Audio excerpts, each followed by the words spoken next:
on, everybody? How y'all doing? Oh man. Hey Francisca. I am so sorry I have not been able to check my email yet. But thank you so much. I appreciate you following up on that. And I think it was a huge misunderstanding and it's all good. And thank you so much for being the great month that you are. I appreciate you. Thank y'all so much for tuning in. How you doing, Texas Mother Bird? Y'all, I must say, I'm pretty excited about this live stream. As exhausted as I am. Because I saw a video where it was out of who Willie D Live or whomever that is had an attorney on his show. That attorney, I promise you all, said everything that I have been saying in my 2 live streams I've done on this Karmelo Anthony case so far. And mind you all, I have not been reporting on this or keeping up with it or anything. So it's okay, Francisco. Thank you. I appreciate you. Thank you so much. I just think there was just a huge misunderstanding. It's all good. It's all good. I'm sure they'll see, the chat. But we love all of you all up in here. Shout out to all the mods, all the members, supporters. What's going on, CC? How you doing? I appreciate all of you all. Come on in and hit that like button. And we got to get to it. We got some content to go over. And so this attorney, bar licensed attorney, said exactly what I have been saying. I am so excited to get to that video. But first, we got to check out a couple news clips about this appeal. I mean, everybody has the right to an appeal. And the appeal itself has to be based upon some finding of legal errors, such as a violation of law, violation of court rule, some omittance of evidence that was supposed to be presented and wasn't, that would greatly alter the outcome, meaning it's material to the case. Those are the things that qualify for an appeal.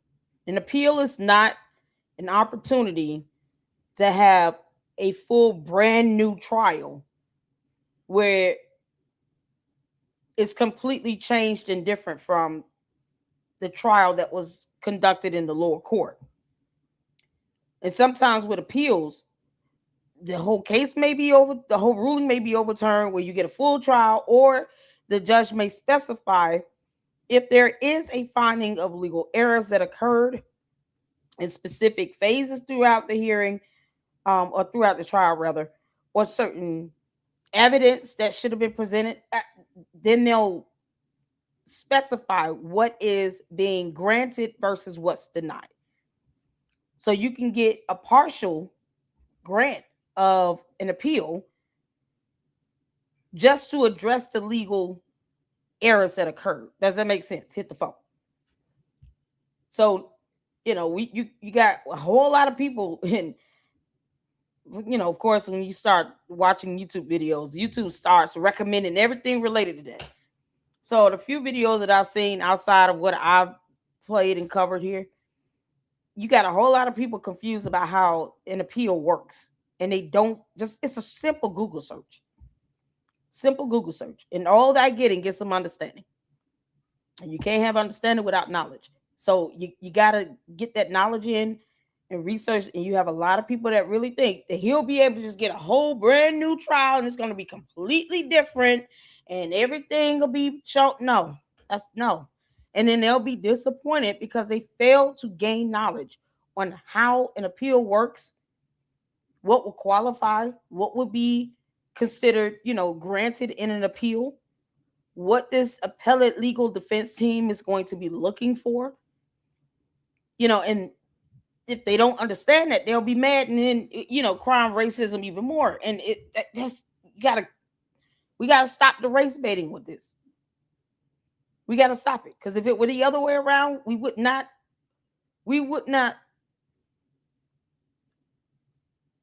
First of all, many people would not even want, if it was the other way around, would not want the defendant to even think about filing an appeal, even though they have the right to it.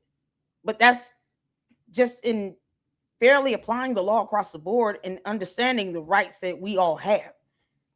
It doesn't mean that he's going to have the appeal granted, but he does have the right to file it.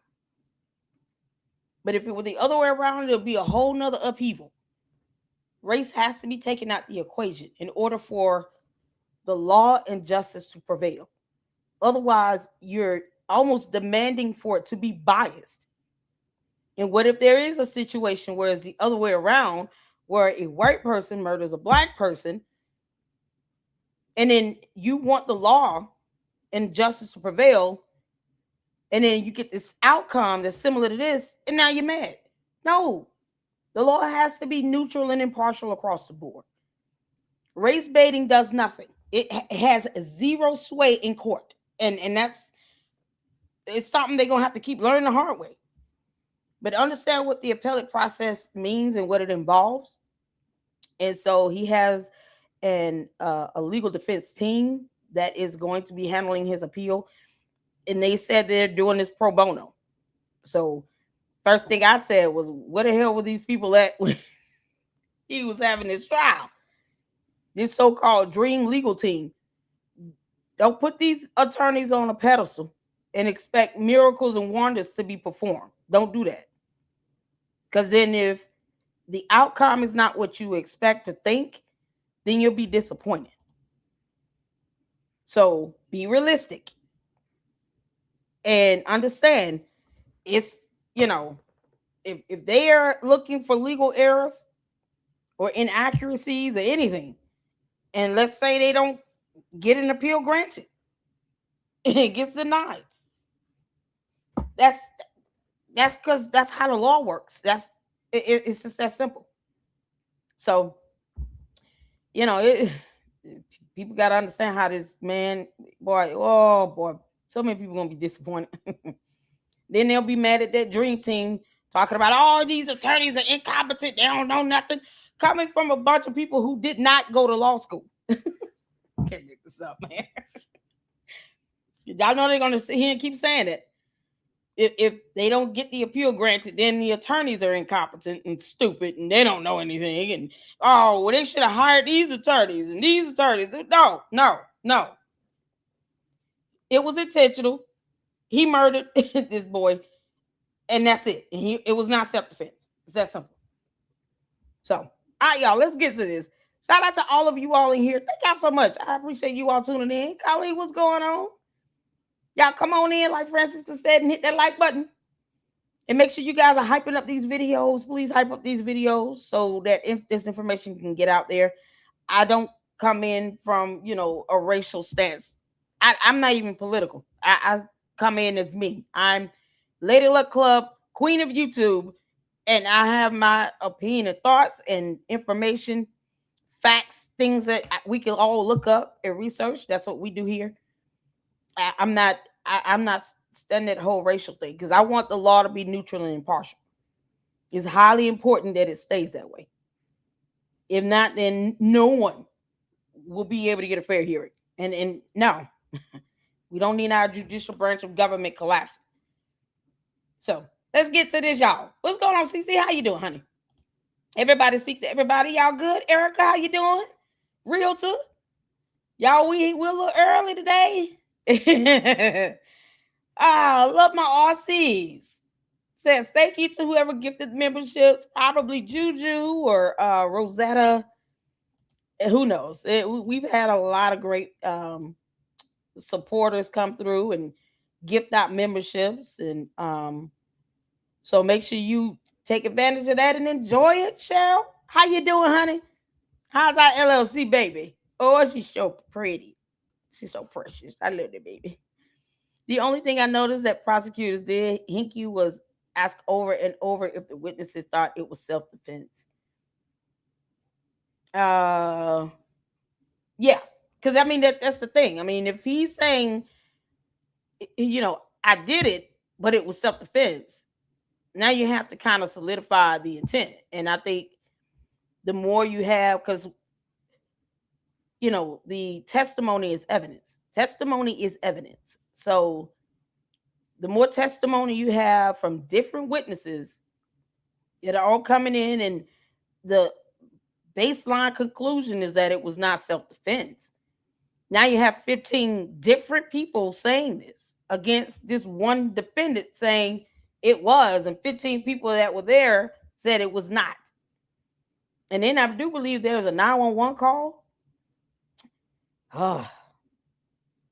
It's just heartbreaking to hear. It's going to be hard to listen to that. I don't think I've heard the 911 call, y'all. So, DMR said, already did. Yep, don't cry about Trayvon Martin and cry about Karmelo.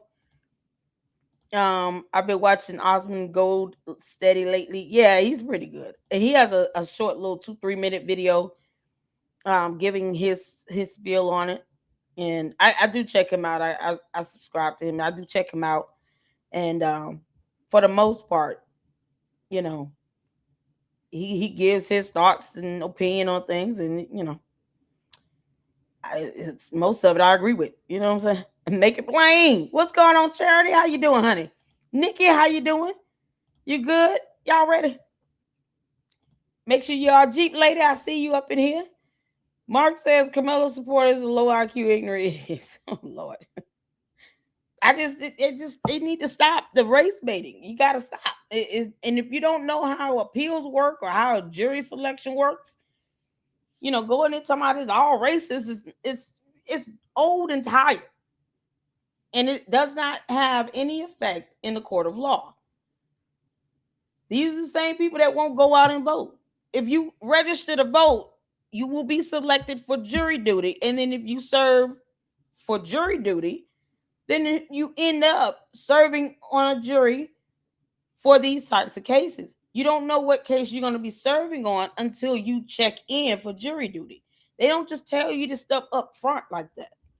And they do that because they don't want you to have a preconceived notion about anything. The jurors should be impartial and neutral.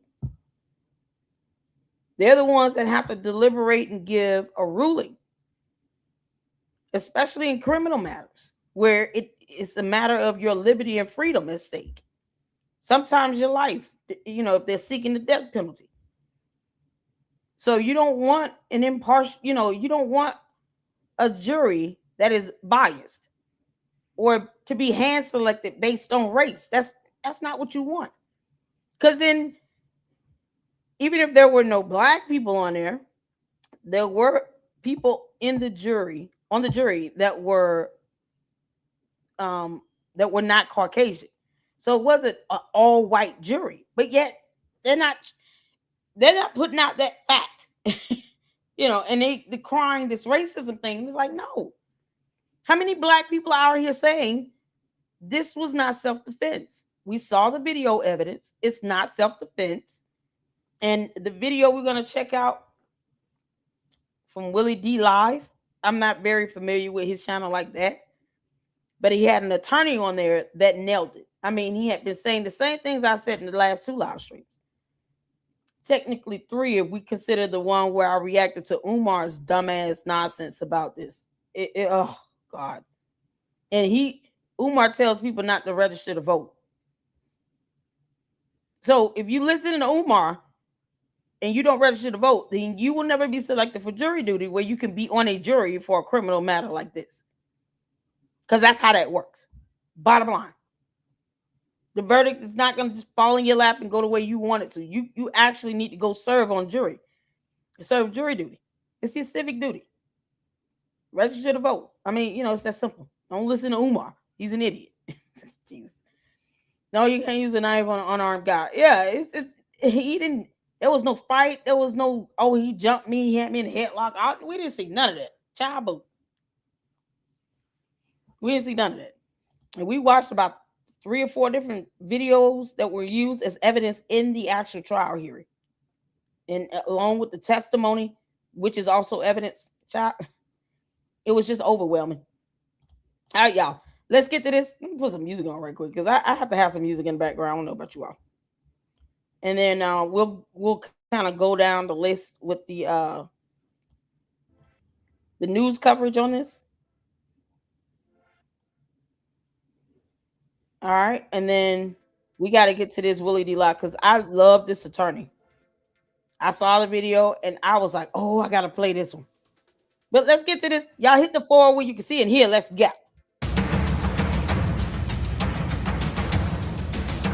A judge has released video evidence in a teen athlete murder case. Karmelo Anthony was convicted and sentenced to 35 years for the fatal stabbing of another teen, Austin Metcalf, during a Texas high school track meet last year.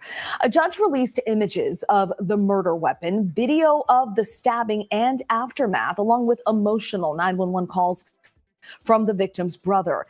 In one video, you actually hear Anthony admitting to that stabbing. It's the alleged suspect. I'm not alleged.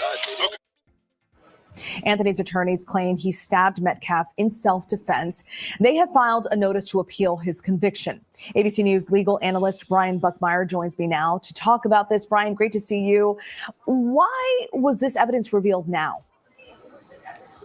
Stephanie, thanks for having me. So if you recall, throughout this trial, we saw very little in the means of evidence in this case. It's not like many of the high-profile cases where we had cameras inside the court and we could live stream it or watch it day by day. And this is a case that garnered a lot of attention, both within the community as well as the nation as a whole. And so I think for the effort of transparency, for the purpose of having an open and public court, as the Constitution suggests that it should have, the interpretation that the judge went with here is not to have cameras in court during the trial, but to release the evidence afterwards so people can get a greater understanding of what happened in this case, what happened in the verdict, and of course in the sentencing, even if they weren't sitting in the court themselves.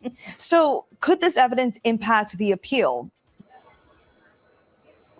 Yeah, so I think this information, and probably information that was not used, is definitely going to affect the appeal. You're going to hear a lot of the arguments coming forward with this defense, some of the boilerplate kind of typical appellate arguments that the judge made an error in admitting some evidence or not admitting other pieces of evidence, that the prosecution made errors in the way that they handled the case. And even if Anthony decides to get a new attorney for the appeal, you might even hear ineffective assistance of counsel claims against the defense attorney themselves. The evidence that we're seeing is going to be scrutinized and argued throughout the appellate process to see if mistakes were made and if a different verdict or different sentence should have been rendered. Yeah, this case has certainly garnered a lot of attention. Brian, thank you very much for joining us. All right. This is the body cam footage of Karmelo Anthony, which is like really crazy. At 2. Yeah, this is Asmongold. Like I said, he has 2 channels, one for Asmongold and then Asmongold Clips. But he kind of goes over the video evidence that was released, that was shown to the jury. And so he kind of gives his thoughts. I mean, I'd like to try to get different perspectives on things. But if it doesn't make sense or if it's not even factually correct, I will always give my objection to it. And we don't all have to agree on everything. But what he said here was just plain and simple. And as opposed to people having a fundamental understanding of how these matters are heard in court, how laws work, the selection process, the appeal process, it's just all emotions. And you can't really, your emotions don't dictate how the law is interpreted and enforced in the courts. It's just not. Now, to say that the judge and jury are not going to be humane or, understand the aspect of humanity is unrealistic. But at the end of the day, the instructions to the jury will always be that your deliberation and your ruling, the outcome should be based upon the finding of fact, law, and evidence. Or else we would have a kangaroo court and nothing would ever get done the right way. 15, you hear Karmelo crying like a baby. He put his hands on me. I didn't do nothing. He put his hands on me. Okay, let's watch it. If somebody is shooting the victim, so this is the... Don't reach for anything, all right, man? Stop right there for me. Dispatch 443. I got the suspect. Oh, there he is. They're currently treating the victim. Again, he's on the north end of the stadium. It's not raining anymore? Well, clearly wasn't either. That's why his shirt's barely wet. You can open up the channel. Uh-oh. There's gonna be a gate that's wide open there, and then you come to the victim from there. Holy shit. Memorial tent's over there, guys. All right. He put his hands on me. I told him not to. He put his hands on me. He crying? I told him not to, and then I stabbed him. So this is the footage of it happening right here. I'm waiting to see it. What the fuck? So we just ran away? What the fuck? And then people are like, hey man, where are you going? Didn't you just stab somebody? What happened? A soft push and then a stab happened at the 1 minute mark. Okay, let's see if I can find it. And then he just immediately stabbed him. And oh my God, you can't just stab somebody who pushes you. Well, the thing is, like, this guy just stabbed somebody because he went into their tent. He wouldn't leave. I'm not alleged. I did it. Wait, what does he say? It's the alleged suspect. Okay. I'm not alleged. I did it. Pretty, yeah. All right. Well, actual knife used to murder Austin Metcalf. Okay, this is just a pretty simple, like, yeah. She said it wasn't a deadly weapon. Wait a minute. Was it a switch? I don't know what he had. It was like it seemed like it was a multi-tool, almost like a Swiss Army. Like with like with the little scissors and everything and whatever. So it was small. Well, I would have argued the size of it alone. You wouldn't even think it's a deadly weapon. Yeah. Well, it sure seems like it is. Wait, no. Wait, hold on. What? Like, yeah. She said it wasn't a deadly weapon. Wait a minute. Was it a switch? I don't know what he had. It was like it seemed like it was a multi-tool, almost like a Swiss Army. Like with like with the little scissors and everything and whatever. So it was small. Well, I would have argued the size of it alone. You wouldn't even think it's a deadly weapon. Yeah. Well, it sure seems like it is. If it. Where the scissors at? It's just a regular switchblade knife. You pull up the blade.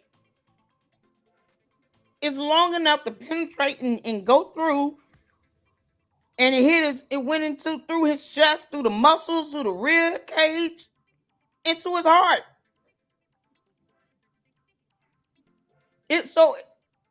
What do you mean? It was long enough to do that type of damage. Does she not understand how human anatomy works? You all know where a human heart is, right? You can take a fist, ball it up, and put it right here. That's kind of how the heart sits in your body. Like right here. It's almost more to the left and the right, but that's where it is. You still have lungs and then major blood vessels and everything. Above it, you have your rib cage and muscle tissue. It's not a whole lot that, you got to, like, going through my arm is going to be harder than, like my arm. It's going to be harder than just going to my heart. Because aside from the muscle and cartilage, rib cage, the heart's right here. So, first off, you don't bring a weapon on school campus.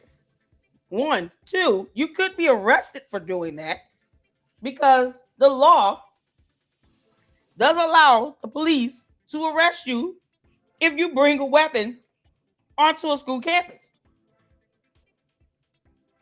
3, why did he have this?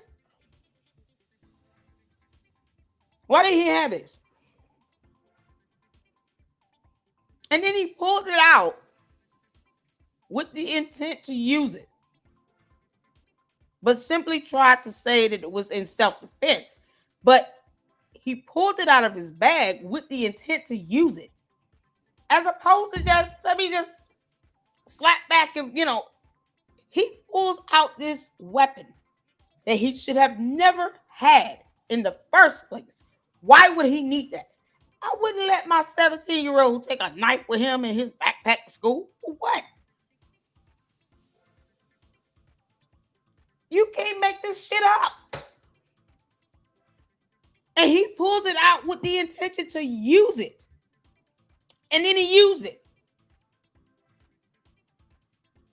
It's absolutely insane. It would be different if Austin Metcalf had it, used it, and he got it out of his hand and used it right back. No, he pulled it out of his damn backpack at a track meet. What the hell goes on at a track meet now? Maybe I'm old. I guess track meets are places where you gotta act like you at the OK Corral or something like that. Bringing knives to a track meet must be the equivalent of bringing a gun to a gunfight. Was there supposed to be a duel and I missed it? It's a track meet at a high school. He in his senior year and he does some stupid shit like that. And you mean to tell me this doesn't classify as a deadly weapon? The object itself that you use to apply deadly force that takes someone's life automatically becomes a deadly weapon. Who the hell is this girl?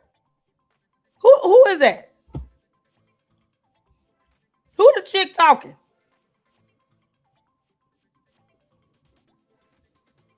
Who the chick talking? What's her name? Who's that talking?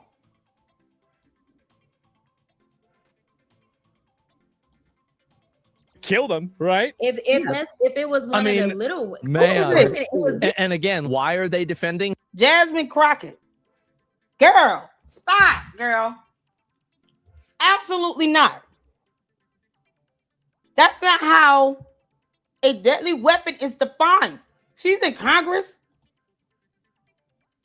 That's not how deadly weapon is defined to be. A deadly weapon is simply the object that you use to apply that deadly force that caused the physical bodily injury and harm, and in this situation led to a death. It led to a loss of life. That is what defines this weapon to be a deadly weapon. Someone was killed from the application of this damn weapon that he should have never had. And I don't care if any other child had a weapon, they should all have been reported to the police, period. It's that simple. You're not going to sit here and say, well, the white kids had a knife too, but they didn't use it to stab anybody. What the hell are we talking about? We're not comparing apples to solar systems. It's incomparable. And she's sitting here saying, oh, well, that doesn't qualify as a deadly weapon because the blade is not long enough. It was long enough to be damaging and lead to someone losing their life. It penetrated through his chest, rib cage, muscle, into the heart. And the force you have to use to go through that muscle, bone, tissue into the heart. You can't make this up. You have to have a considerable amount of force to even make that type of injury into someone like that. And he only used it. He only stabbed him once. Oh, this is ridiculous. Oh my God. So all of a sudden she's trying to redefine the definition of a deadly weapon. Are you kidding me when that can be Googled? You can Google what is a deadly weapon defined to be in the eyes of the law and in the court. You can Google this information. Once again, people don't want to read and research shit. They just want to walk around and be ignorant. So, okay. Him because they are black and he is black, which I think is really stupid. Crazy. The majority of people that are victims of, people that get killed by black people are other black people. So why are you trying to run defense for somebody who could have stabbed you too? So I don't even know why they're defending this shit. It's so stupid. I guess I'm missing the part 4 where 4 white boys were giving Karmelo a beatdown. Again, everybody knew that isn't what happened, right? I mean, obviously that's not what happened. Ladies and gentlemen, 70 billions, advocate for the Anthony family. You can clearly see Karmelo Anthony being attacked under the canopy. This is why we'll keep fighting until he's free. Why are you dwelling on the story? This is America. Fools are dropping every day. The reason why I'm dwelling on the story. Why are you dwelling on this story? Because we get to. These dumbass bots think they run some. No, you're just running letters across a keyboard. Like, we don't give a fuck how you feel. That's a heads up to everybody. I don't care how you feel. And it's so crazy because I have not been reporting on this My supporters and members, the Luxers, asked me to cover this. Y'all asked me to cover the video evidence, and I did. That's it. This isn't about race baiting and none of that. Pure application of law. I don't sit here and my opinion is based on the law itself. Information that I'm putting out, this can be researched in Google. You can look up what is a deadly weapon defined to be in court in the eyes of the law. That's exactly what it's going to be. It could have been a baseball bat. It doesn't matter. If they running track, that track shoes had these little spikes at the bottom. It could have been a track shoe. If you use it and it caused deadly force, you use deadly force with a track shoe, and someone lost their life because of it, then that shoe becomes a deadly weapon. That's what it's defined to be. But the fact that you have school policies that say you should not bring weapons like a knife or a gun on campus. I mean, why? Why have it? If you have to go to a track meet at a school you don't attend, because logic and wisdom says if it's not your school and you feel like you got to carry a knife to this track meet at a different school, then you need to stay your dumb ass at home. So perhaps Karmelo Anthony should have kept his black ass at home, since everybody wants to hear him talk about he black. I know he's black. He could have kept his black ass at home if he felt like he had to go to a track meet with a knife. Because I don't know, I can't compute that. Why you need to go to a track meet with a knife in your bag? None of the kids should have weapons there. And if they have it, they should be reported and expelled. The end. Simple.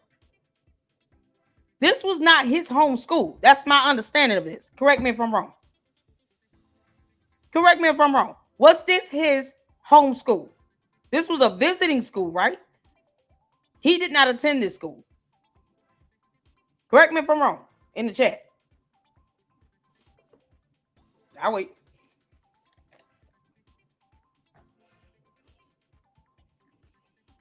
Was it his home school? Okay, cool. Thank you, Erica. This was not his home school. So he didn't have to go to that school. That means he didn't have to go to that damn track meet, which means he could have kept his black ass at home or went to work. Go cut some grass. If you got to go to a track meet and you got to carry this switchblade knife on a school campus where you have clear policies that say you cannot bring weapons to school, knives, guns, anything they perceive to be a weapon, don't bring that shit here. You're not here to stab people with knives. You're here to learn. And in order to create a safe environment for all the students, teachers, staff, and everybody else, don't bring your bullshit weapons. Because if you decide to become a hothead and you get into a little kerfluffle, that kerfluffle, boy, you get into a kerfluffle with another kid, as opposed to you just using a fist or a hand, and you want to pull out a weapon, and then you take someone's life. This case is the epitome of why you don't bring weapons to school. It's that simple. We're not excusing it. I don't care whose child it is. Don't bring weapons to school. He had a weapon, and he actually used it, and he took someone's life. And if he felt he had to bring a knife to someone else's school he was not enrolled in, and couldn't handle an argument because obviously he has an anger problem and he lacks self-control and discipline, he does not know how to de-escalate. If he did that, he should have stayed his black ass at home, because he didn't have to go. You got to go to school and get an education. You don't have to go to a track meet. That's an option. That's not a mandate. You can stay at home, go to work, go do something else. You don't have to go. You don't go to a track meet with a weapon on that school campus, and it's not even your school. You can't make this up. If you gotta start doing that, you gotta go to track meets, basketball, football games, and have weapons. Then don't go to the damn game. Don't go. It's required that you go to class and get good grades and pass your tests, do your homework and study. That's the requirement. Attending school. You're not required to go to a track meet. It's that simple. And I'm not going to sit here and excuse any kid bringing a weapon on campus, because look what happens when these kids get hot-headed and they know how to go and move and sit somewhere else. And then you daring somebody to touch me if you want to see what happens. Punch me and see what happens. So you daring someone to do this, you provoking them, and you take the time to pull out a knife out your backpack as opposed to you getting your ass up and walking away. Can't make this up. Why should that excuse his lack of home training and lack of discipline and self-control? He's 17 going on 18 years old when this happened. You can't grow up and go out into the world, become independent and on your own and think this is how you solve conflict. What if he was a grown adult, 21 years old, working somewhere, and then he decided to have a knife in his pocket? Somebody get mad at him, touch me and see what happens. Punch me, see what happens. And he at work. You can't act like that in the real world. It'll be just like the Purge. You can't just walk around here, go stabbing people in the chest because you don't like them telling you to get up and not sit here. That's not how you handle that. Even if you don't like them telling you to get up, if it means I'm going to walk away with my liberty and freedom, and this person still gets to live to see a new day, and we don't even have to put hands on each other, let me just get up and move. Because this isn't worth it. You can't teach your kids that's how, oh yeah, no, if somebody messes with you, stab them in the chest. What you mean? Yeah, they're bound for prison. And the prison they shall be a-going. Yeah, no, raise your kids if you want to think the best way to handle things, somebody put their hand on you, you should shoot them. What you talking about? They're going to go to prison for the rest of their life. They might get the death penalty. Can't make this up. Is it highlights a massive double standard and an inconsistency inside of primarily the African-American community, where they enable and try to draw excuses for bad actors and criminals because of some perceived solidarity because of skin color. This guy could have stabbed you. So that's the big problem that I have, is that whenever you have a demographic in the country that is exhibiting own group preference by such an extreme degree, despite all pieces of evidence, data, and information completely indicating the opposite, I think you've got a really big problem. I think you've got a huge problem. Yeah, I hit that like button. You want more black people to get out of jail? Y'all sit for jury duty. That's what you do. Stop trying to pretend like your mama's sick and you got to go to work. Yeah, this is it. This guy right here is an attorney. And this guy in the red, he's Willie D. Live. Attorney Dennis Sperling. So he went to law school, passed the bar, and spoke truth to power when we here for it. I've seen this video once. Oh, everything I have said so far about this case, he literally said it in this 15-minute video, 14-minute video. Coming from an attorney. Because logic and common sense is what's missing in this whole situation. And just a fundamental, like a lack of fundamental understanding of the law. In certain parts of criminal procedure. I mean, just basic common sense. People trying to make excuses for this. It's like, no. You sound stupid. Whoever that Jasmine Crockett sounds, Gary, you know damn well a weapon a deadly weapon is not based on how long the blade is on a knife. It could have been a razor blade. If he was able to use a razor blade to take someone's life, that's a deadly weapon. It's that simple. Oh my God. So let's get to this, y'all. You got a medical condition that won't let you sit for jury. Stop ignoring. That's what you do. There you go. Oh, he's so good. Willie D Live.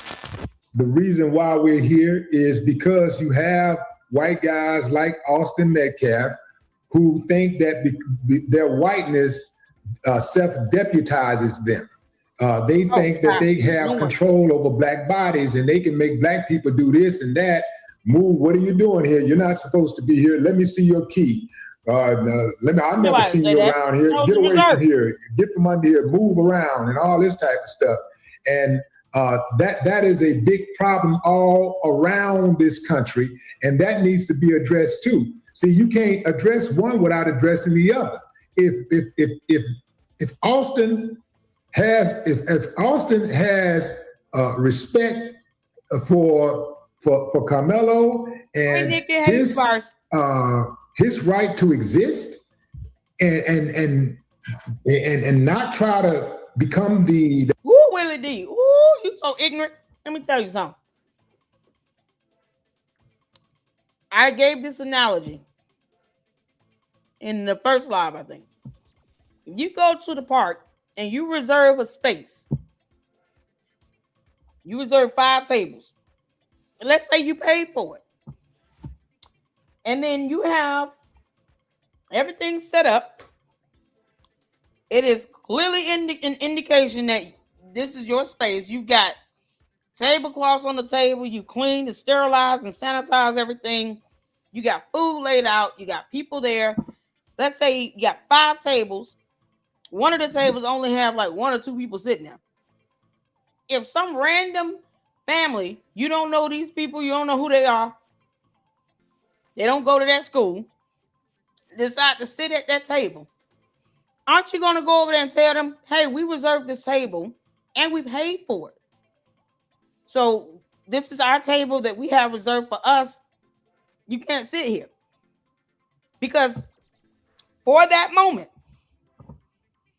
that is your space you reserved and designated for you and your people.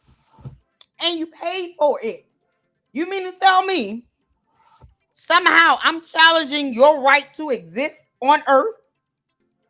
Because I'm telling you, I reserved and paid for this table for this time frame. And you cannot sit here because I have people coming that will be sitting here. 2 people sitting here already. Because Austin Metcalf and his brother and a few others were already under that tent that Karmelo Anthony did not own, did not reserve. He did not attend that school, and that tent did not belong to him. And they have a reserved spot of all places in the bleachers. You know, because the aliens were taking up all the other spots in the bleachers. Because, good God, you think this was, no, it's like basic common sense and human decency. You think I'm going to let someone come and sit at a table I reserved and paid for, clean, sterilized, sanitized, I decorated it, I put it up. I got 2 people sitting here already, and this random family of 5 come over trying to take over my table.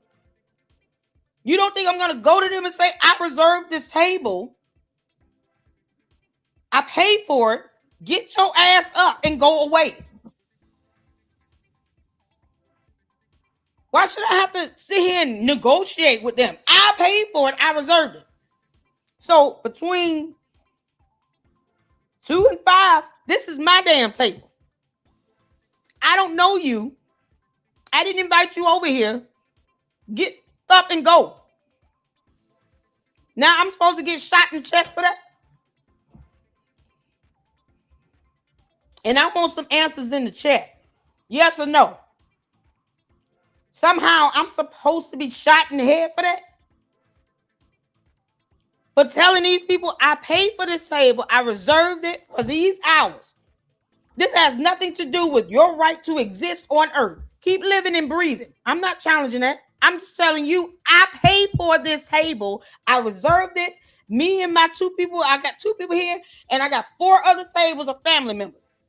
And this random stranger family come up and sit their happy black asses down. They sit their happy black asses down at my table. I reserved and paid for this time frame. Does that warrant them to shoot me in the head? Where's the common sense? Where is the common sense in that? I should be scared to tell these people, can you please get up off my table? I reserved for this space. You can't sit here. This is my table. I reserved it from 2 to 5. I've already paid for it. And then they sit there and look at me like, touch me, see what happens. Punch me, see what happens. Why are we going there? What do you mean touch you, see what happens? Punch you, see what happens? What you mean? We're not doing this. What kind of response is that? What kind of response is that to me going to this complete stranger, this family of 5 sitting at my table I reserved and paid for, all for 3 hours? If I'm telling you this is reserved for my track meet, for my team, after the track meet, you can sit wherever you want to sit. But for right now, this is our reserved space. So you got to get up. And the response is, touch me, see what happens. Punch me, see what happens. What you mean? What kind of response is that? He could have got his ass up and left. They telling him we reserved this spot. This is our tent.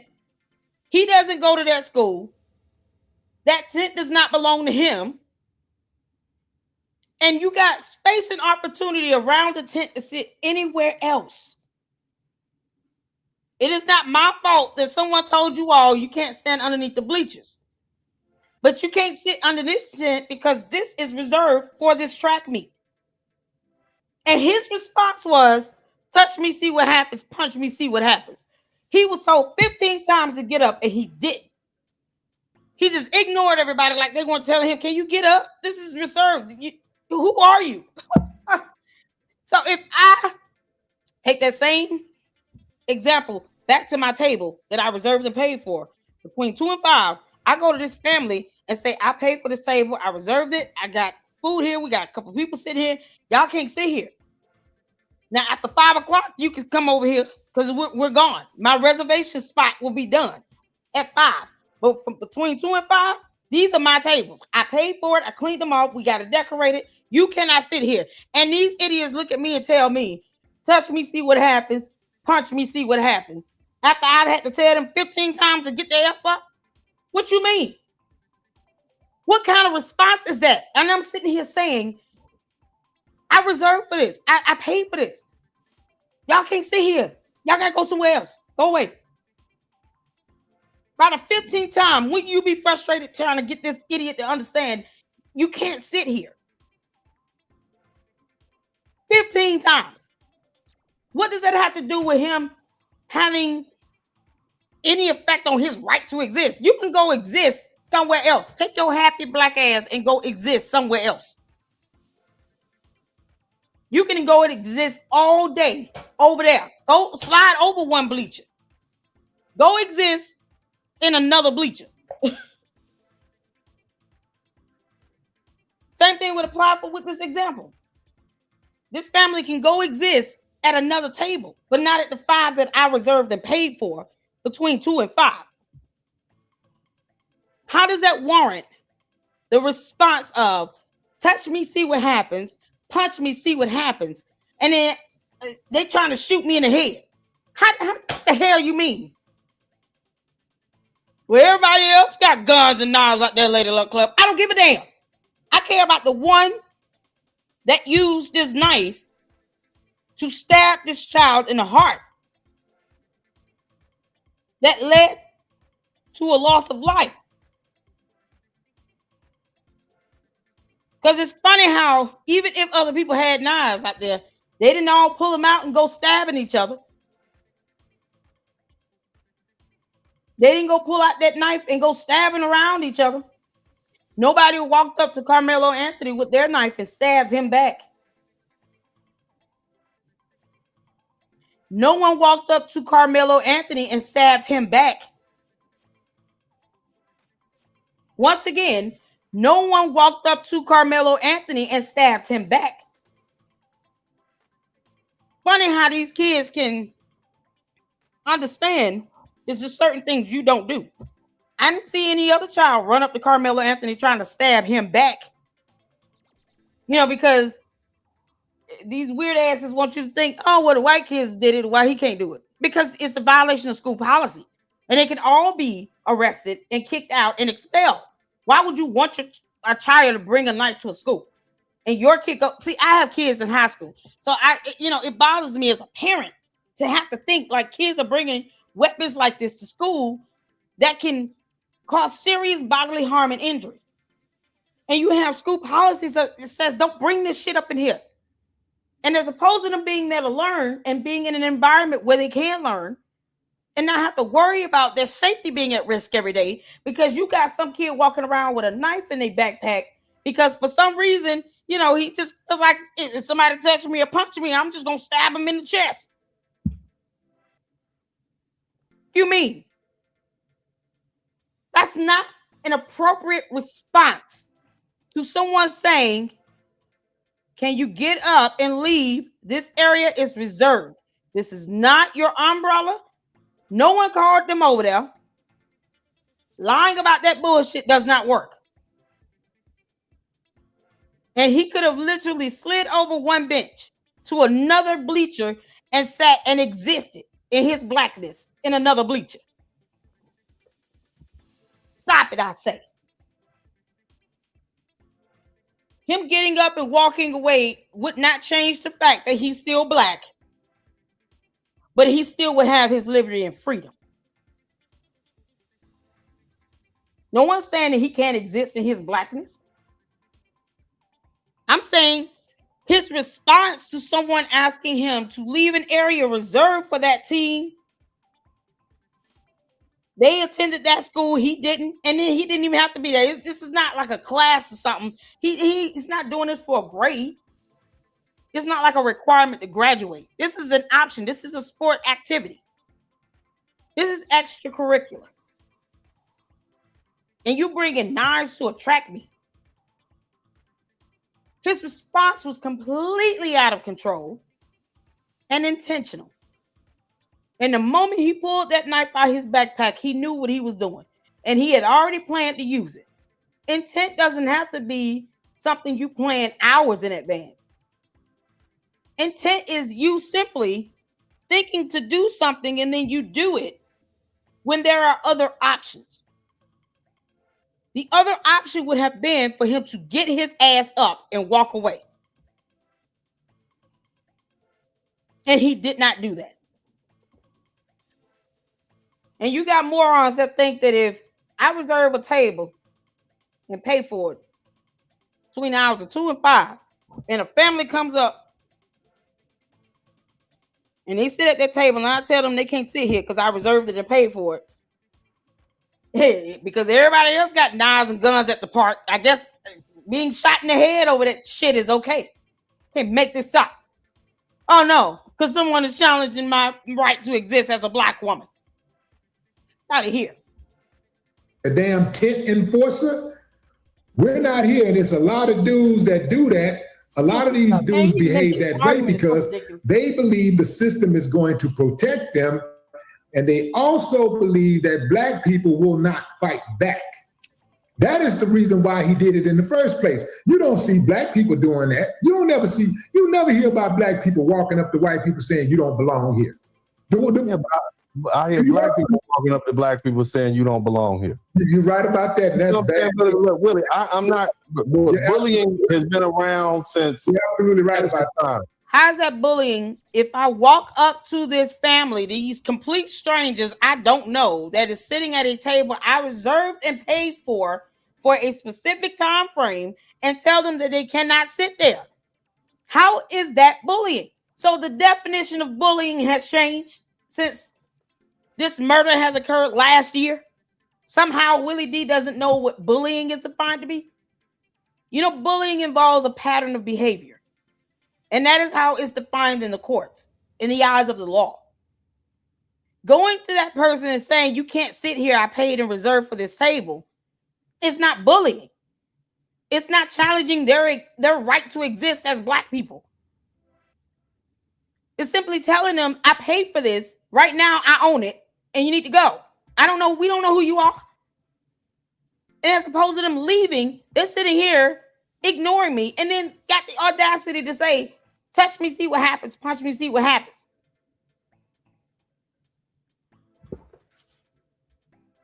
Oh, okay, now keep sitting there. Hello, 911? Yeah. It's 5 Black people sitting at my table because I'm Black too, and they somehow think I'm challenging their Blackness and bullying. I paid for a table and reserved it. I'm standing here with the general manager of this park. I got my receipt. I told these people to leave. They don't want to leave, and they just dared me to punch them and touch them and see what happens. That's a threat. Y'all need to come and get their ass, because I'm not doing this. Yeah, no, I'm calling 911. We're going to keep living. And then they're going to get removed and probably trespassed. See how that works? Who knew one of them going to try to pull out a gun and shoot me in the head?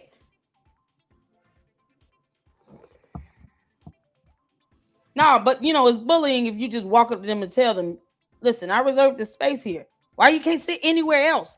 All these bleachers, boy, all those empty bleachers. I told y'all listen, there was a bunch of transparent aliens that was sitting in the bleachers, taking up space. Karmelo Anthony didn't have anywhere else to sit because all the invisible aliens were sitting around and crowding get up. His legs gave out. It was like spaghetti legs. He couldn't get up and walk his ass away. But when he stabbed Austin Metcalf in the chest, all of a sudden he can get up, leave, and run away. Funny how that body seems to work when you know you just effed up. No, he can run his happy ass away. Them legs seem to be working now. But you can get your ass up and go sit somewhere else. Yeah, okay. Bullying's been around. This is not something that's germane to one race or other. It's my spot. Look, it's part of human nature. We got kids who are bullies. Oftentimes, kids who are bullied themselves. But the way you fix the bully is you punch them right in the nose, and then they learn their lesson. Now, we can't do that like we used to do it back in the day. So go ahead and call the police, put some people on them. But the bottom line is this is not. Look, there's plenty of racial issues we can talk about, but this issue, I think the adults have injected race into this. I think the adults who play the racist game, these are two kids, basically two young men. I mean, both of them play football. They play for opposite teams. I mean, because, if they really wanted to just have a fist fight, they could have just had a fist fight. Like, you can't make this up. I'm not advocating for either one of them to put their hands on each other because it's still battery. That could still lead to expulsion and them being arrested and charged with battery. But how do you go from, if he puts his hand on me, I'm going to put my hands back on him, to he puts his hands on me, I'm going to pull out a whole knife and I'm just going to stab him in the chest. So you're a punk. Got people believing that somehow he impeded upon your right to exist when you walked your black ass over there and you weren't invited. It was not your tent. This is not your school. You didn't even have to be there. Go figure. He could have just been at home or went home. I ain't got nowhere to sit and I don't want to get wet. Let me go home because this is a track meet. This is an algebra class. This is not required for me to graduate. Kidding me? Carmelo Anthony wasn't just under the tent being quiet. He was under there talking stuff, so he wasn't scared. Look, let me tell you, we always talk about Carmelo was scared. Carmelo was under there saying, touch me again. That don't sound like scary to me. Thank you. Like I wish you would to me. He don't have to be a coward to defend himself. Yeah, but it don't mean that defense didn't match what occurred. It's not proportional force. And it's unreasonable and it's not justified. That is why he's in prison for 35 years. This man over here is an attorney. Did y'all hear what he just said? Because I've been saying this. When he said, touch me, see what happens, punch me, see what happens, you are no longer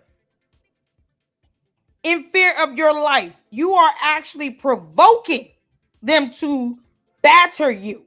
Because battery is simply physical touch. It's the contact. You're welcoming battery into the situation where you could just get your ass up and walk away. Are you kidding me? Let this attorney tell it, since he went to law school and I didn't. So I love being proven right. This attorney just, he take the word out of my mouth. We always talk about Karmelo was scared. Ooh. Karmelo was under there saying, touch me again. That don't sound like scary to me. It's not. That sound like I wish you would to me. He don't have to be a coward to defend himself. He was but it don't mean he was afraid. So you can't say I was afraid for my life if you weren't afraid. Thank you. That's the thing. And that's why the whole self-defense, if you're afraid for your life to the point that you have to use deadly force to protect your life, that's one thing. But Karmelo Anthony, and that's just one little piece of evidence. I'm sitting in here, I'm under this tent, I'm talking stuff. Yeah, blah, blah, blah. Your team is ass. That's what he said about Austin Metcalf's football team, and he played for another team. And then he said, touch me again. That don't sound like fear to me.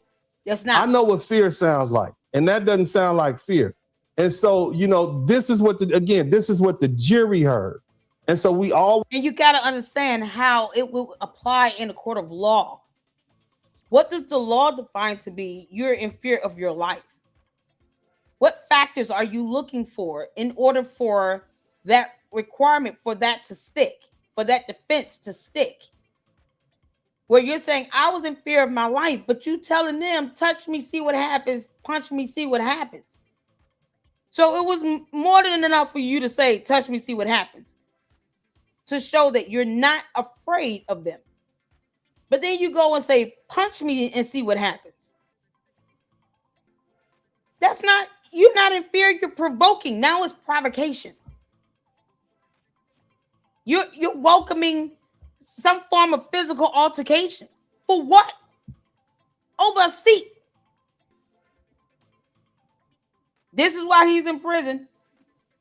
Always have to go back to, was this verdict valid? Did they have evidence to substantiate the elements necessary to prove murder? And the answer is yes. The answer is yes, and it's going to remain yes. Now we can pick apart what they saw, what weight they gave each piece of evidence. But the question is, when the appellate court looks at this, they're going to say, well, we think that the verdict is valid.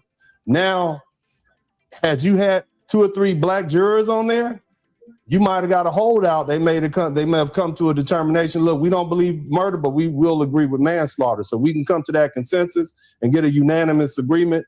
We'll do manslaughter. That's the point of having a black juror in there, because it only takes one to hold out to get a hung jury. And so had you had 3 black people on the jury, and remember, this wasn't an all-white jury. I think it wasn't an all-white jury. It was other people, but my understanding was no black people. But that's why they wanted to get rid of the black jurors, because they might have held out for manslaughter. There was no way this young man was going to be exonerated and go home that day. He was going to go to prison. The question was manslaughter or murder. A black juror may have made them hold out, and you're going to sit in this room. We're not going to be here for 4 hours. I don't know what black juror would have did that, because, I mean, if I was on the jury, I was like, no, that's murder. The law defines what you require to fulfill that charge. And he was not acting in self-defense. You provoking someone to physically have an altercation with you and daring them to put their hands on you. You're not scared. You can just get up and leave. If you get up and leave and then they come behind you and they chasing you. You know, they sitting here taunting you while you walking away. That's one thing. That's not what happened. He kept sitting there, and he could have just gotten up. I'm not gonna sit anywhere where I'm afraid of my life. I'm gonna walk over here to all these big ass kids to a tent that's not mine at a track meet I don't have to be at, and it's raining. I'm just gonna sit here, and then they're gonna tell me 15 times to get up, and I'm gonna keep sitting there and then dare them to put their hands on me. No part of that was he in fear of his life, and that's just common sense and logic. Period. He did not have to go there. He passed by 2 other tents. Why he didn't go sit at the other tent? That was the first one or the second tent. This was the 3rd tent. Why he didn't go to the 2nd tent? See, these are the questions that are asked because you're trying to find out, was there no other way for this conflict to be resolved? Were there no other options for him? There were several options for him. 1, he didn't have to go to the track meet because it's a damn track meet. 2, he could have went to another tent. 3, he could have just sat somewhere else. 4, even if he went to that tent and they told him to get up 15 times, he could have got his ass up. 5, he didn't have to pull out a weapon. 6, he didn't even have to bring a weapon. I mean, it's like 6 options right there. You being in fear of your life means you don't put yourself in a situation and then provoke people to actually attack you.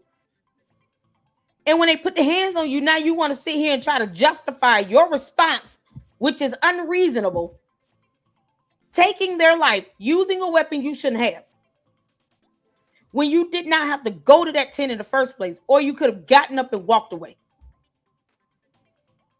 And they would not have followed him. If he would have got up and walked away, they would not have followed him.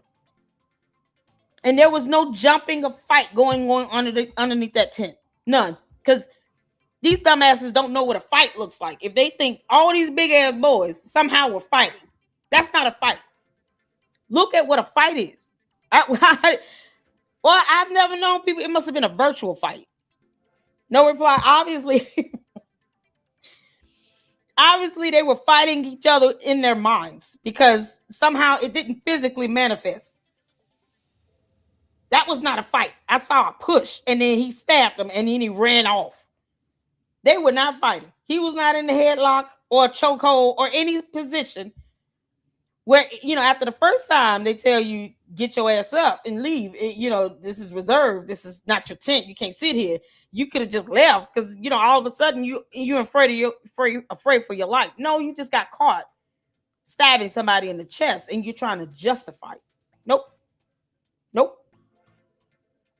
15 times get up? No. How many times does his parents have to tell him, clean your room? Clean your room. You need to clean your room. Karmelo, clean your room. It seems like his parents have to tell him 15 times to clean his damn room. And then he probably is going to dare them. Why don't y'all come in here and spank me and see what happens? Just take the same scenario and apply it to any other situation here. Imagine, if you will, he's at home and his parents tell him 15 times, clean your room, clean your damn room. Well, pick that stuff up. You need to get them track cleats off the floor. You need to put that helmet up and that jersey, that football team stuff. You need to make up your bed. You need to change your sheets. Come get your laundry. They got to tell him to do stuff around the house 15 times. How would you feel and I want all parents to think about this. You tell your kids to do basic chores. You got to tell them repeatedly over and over again. At some point, you're going to get really annoyed. Me personally, I'm like, I shouldn't have to tell you no more than once because you're not paying no bills up in here. And I'm the mama. His parents got to tell him to do something 15 times, and then the audacity of him to say, y'all come in here and beat me if you want to, see what happens. Raise a belt to me if you want to, see what happens. What did he just say?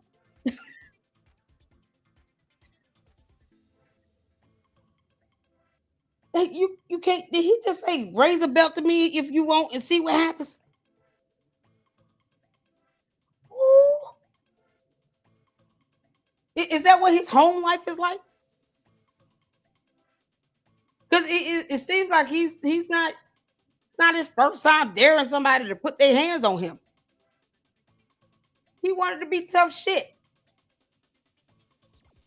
And you can only imagine what is permitted to go on at home. Because they had to tell him 15 times, look, you can't sit here. This is not your tent. We got our team reserved here. You need to get up. We got people coming. You can't sit over here. Who are you?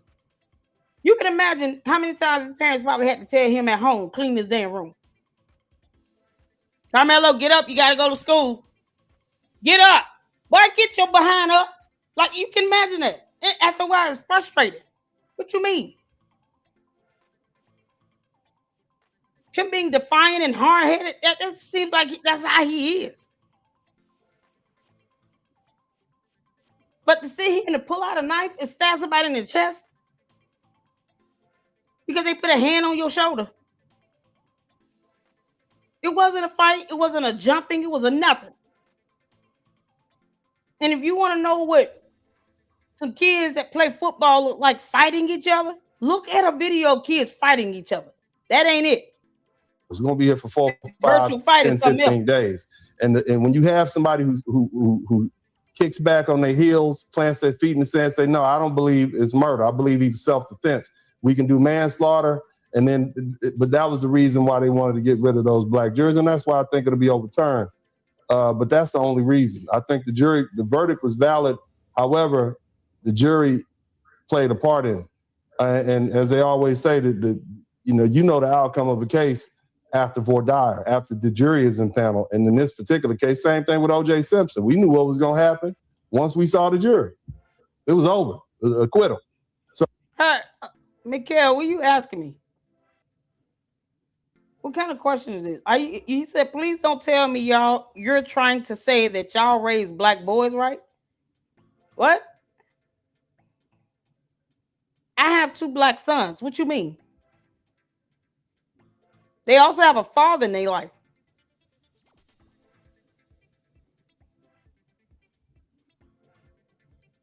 You mean to tell me you got to be a certain race to have kids or something? What you trying to say?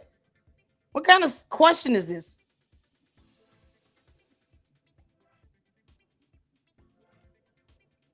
The audacity. So, and that was that's the magnificence of the practice of law. The case is typically won. Yeah, Umar Johnson said, "Don't vote when the jury is impaneled," and that's the things people don't know. So you want more black people to get out of jail? Y'all sit for jury duty. That's what you do. Stop trying to pretend like your mama's sick. And you got to go to work, and you got a medical condition that won't let you sit for jury. Stop ignoring. That's what you do. On point, counselor. You want black people on the jury? You want more representation? Don't listen to Umar Johnson. Go register to vote and vote. When you get the notice to serve for jury duty, get your ass up and go serve for jury duty. Most jobs still pay you for that. Plus, whatever additional money you get from the jury duty, it might be like $25 or something like that.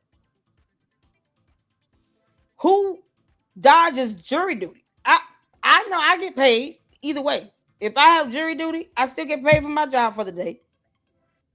I don't have to use like vacation or sick time or anything. Your employer actually pays you as if you went to work.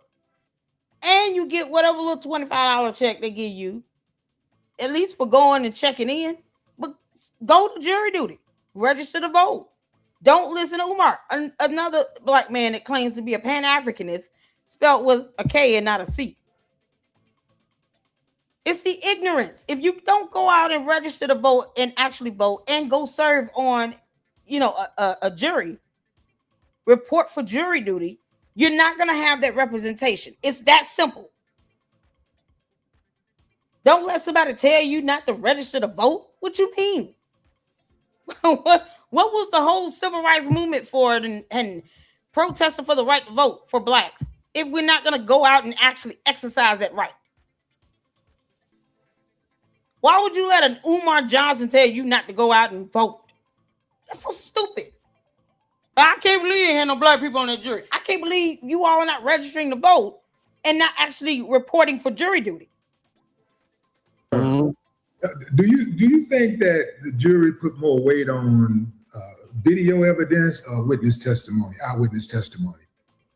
I don't know, man, and I don't think that they questioned the jury after the jury. I did call poll. It's called poll. I don't think they polled the jury after the jury left. I'm sure at some point some of these jurors will come up with a book and we'll know what happened, because typically on all these famous cases is always somebody who does an interview. But I'm not sure. I don't know what the jury did, but I know that there was enough evidence for them to convict. That's what I do know, and that's my only point.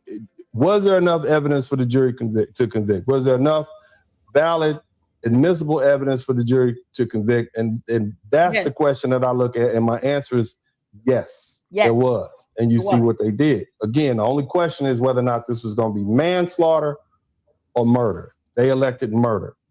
So that's the difference. Sounds like you think that he was overcharged. I think it was a range. You know, I think it was a range. I think it could have been manslaughter and it could have been murder. I think capital murder would have been overcharging. I do think that, because it wasn't premeditated. He didn't kill multiple people. He wasn't in the commission of committing some aggravated crime. There was, the victim wasn't under the age of 10. So that would have been overcharging. In this case, it was a range, and that's why they have something called lesser included charges. You charge them with murder on the indictment, and then a lesser included charge is manslaughter, which I believe the judge laid out in the jury charges. So it was included, but they didn't want manslaughter. They saw murder. And that's it. And this is where we are. I know it, man. Look, good kid. Good. The boy had no history, a criminal record, good grades. He was a good kid, you know. But this is what happens, and this is the problem with emotionalism. And this is why we got to teach our sons to control this. I'm gonna say something. It's real chauvinist. I'm about to say it's gonna be real chauvinist. I don't care if they don't like me. But back in the day, we were taught boys don't cry. And now at this age, I understand why the old people used to teach little boys don't cry. Little girls can cry. Little boys can't cry, because if you allow them to fully embrace all those emotions, sadness is not the only one. Anger comes with that. Fear comes with that. And the reason we don't want men in our society, all men, to just always embrace their emotions, because they'll go too far with it. Now you got an emotional man, whether he's angry, whether he's fearful, whether he's sad, he's going too far.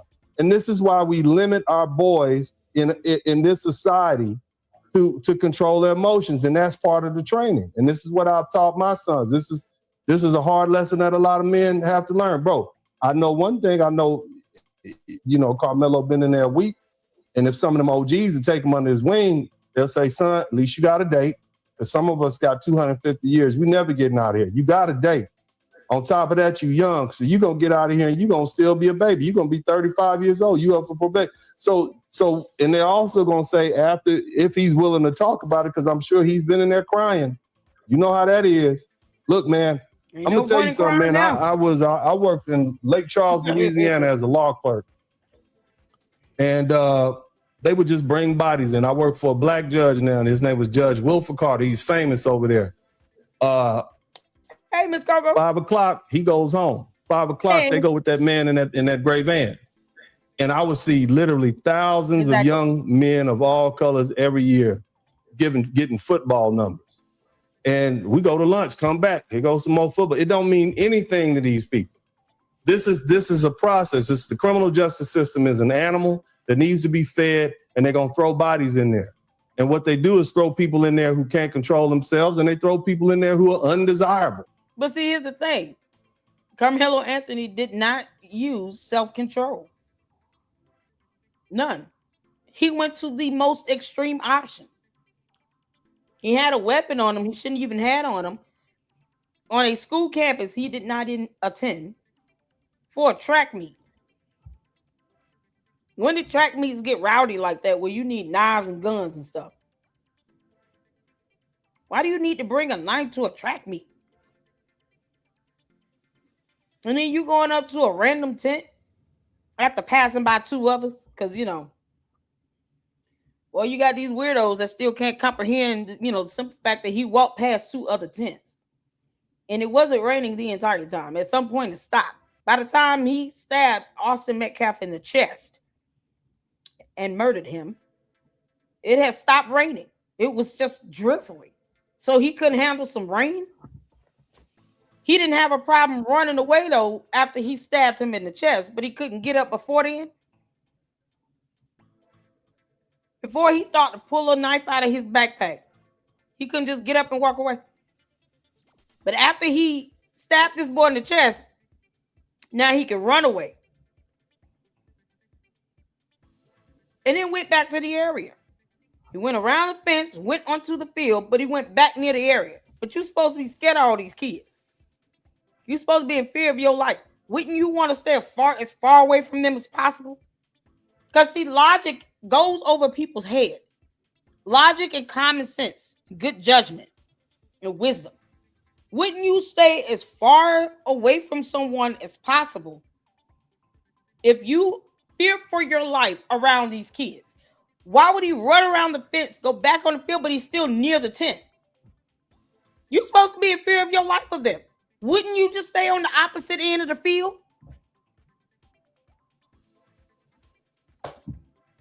You done stabbed this boy in the chest. Now you scared all of them.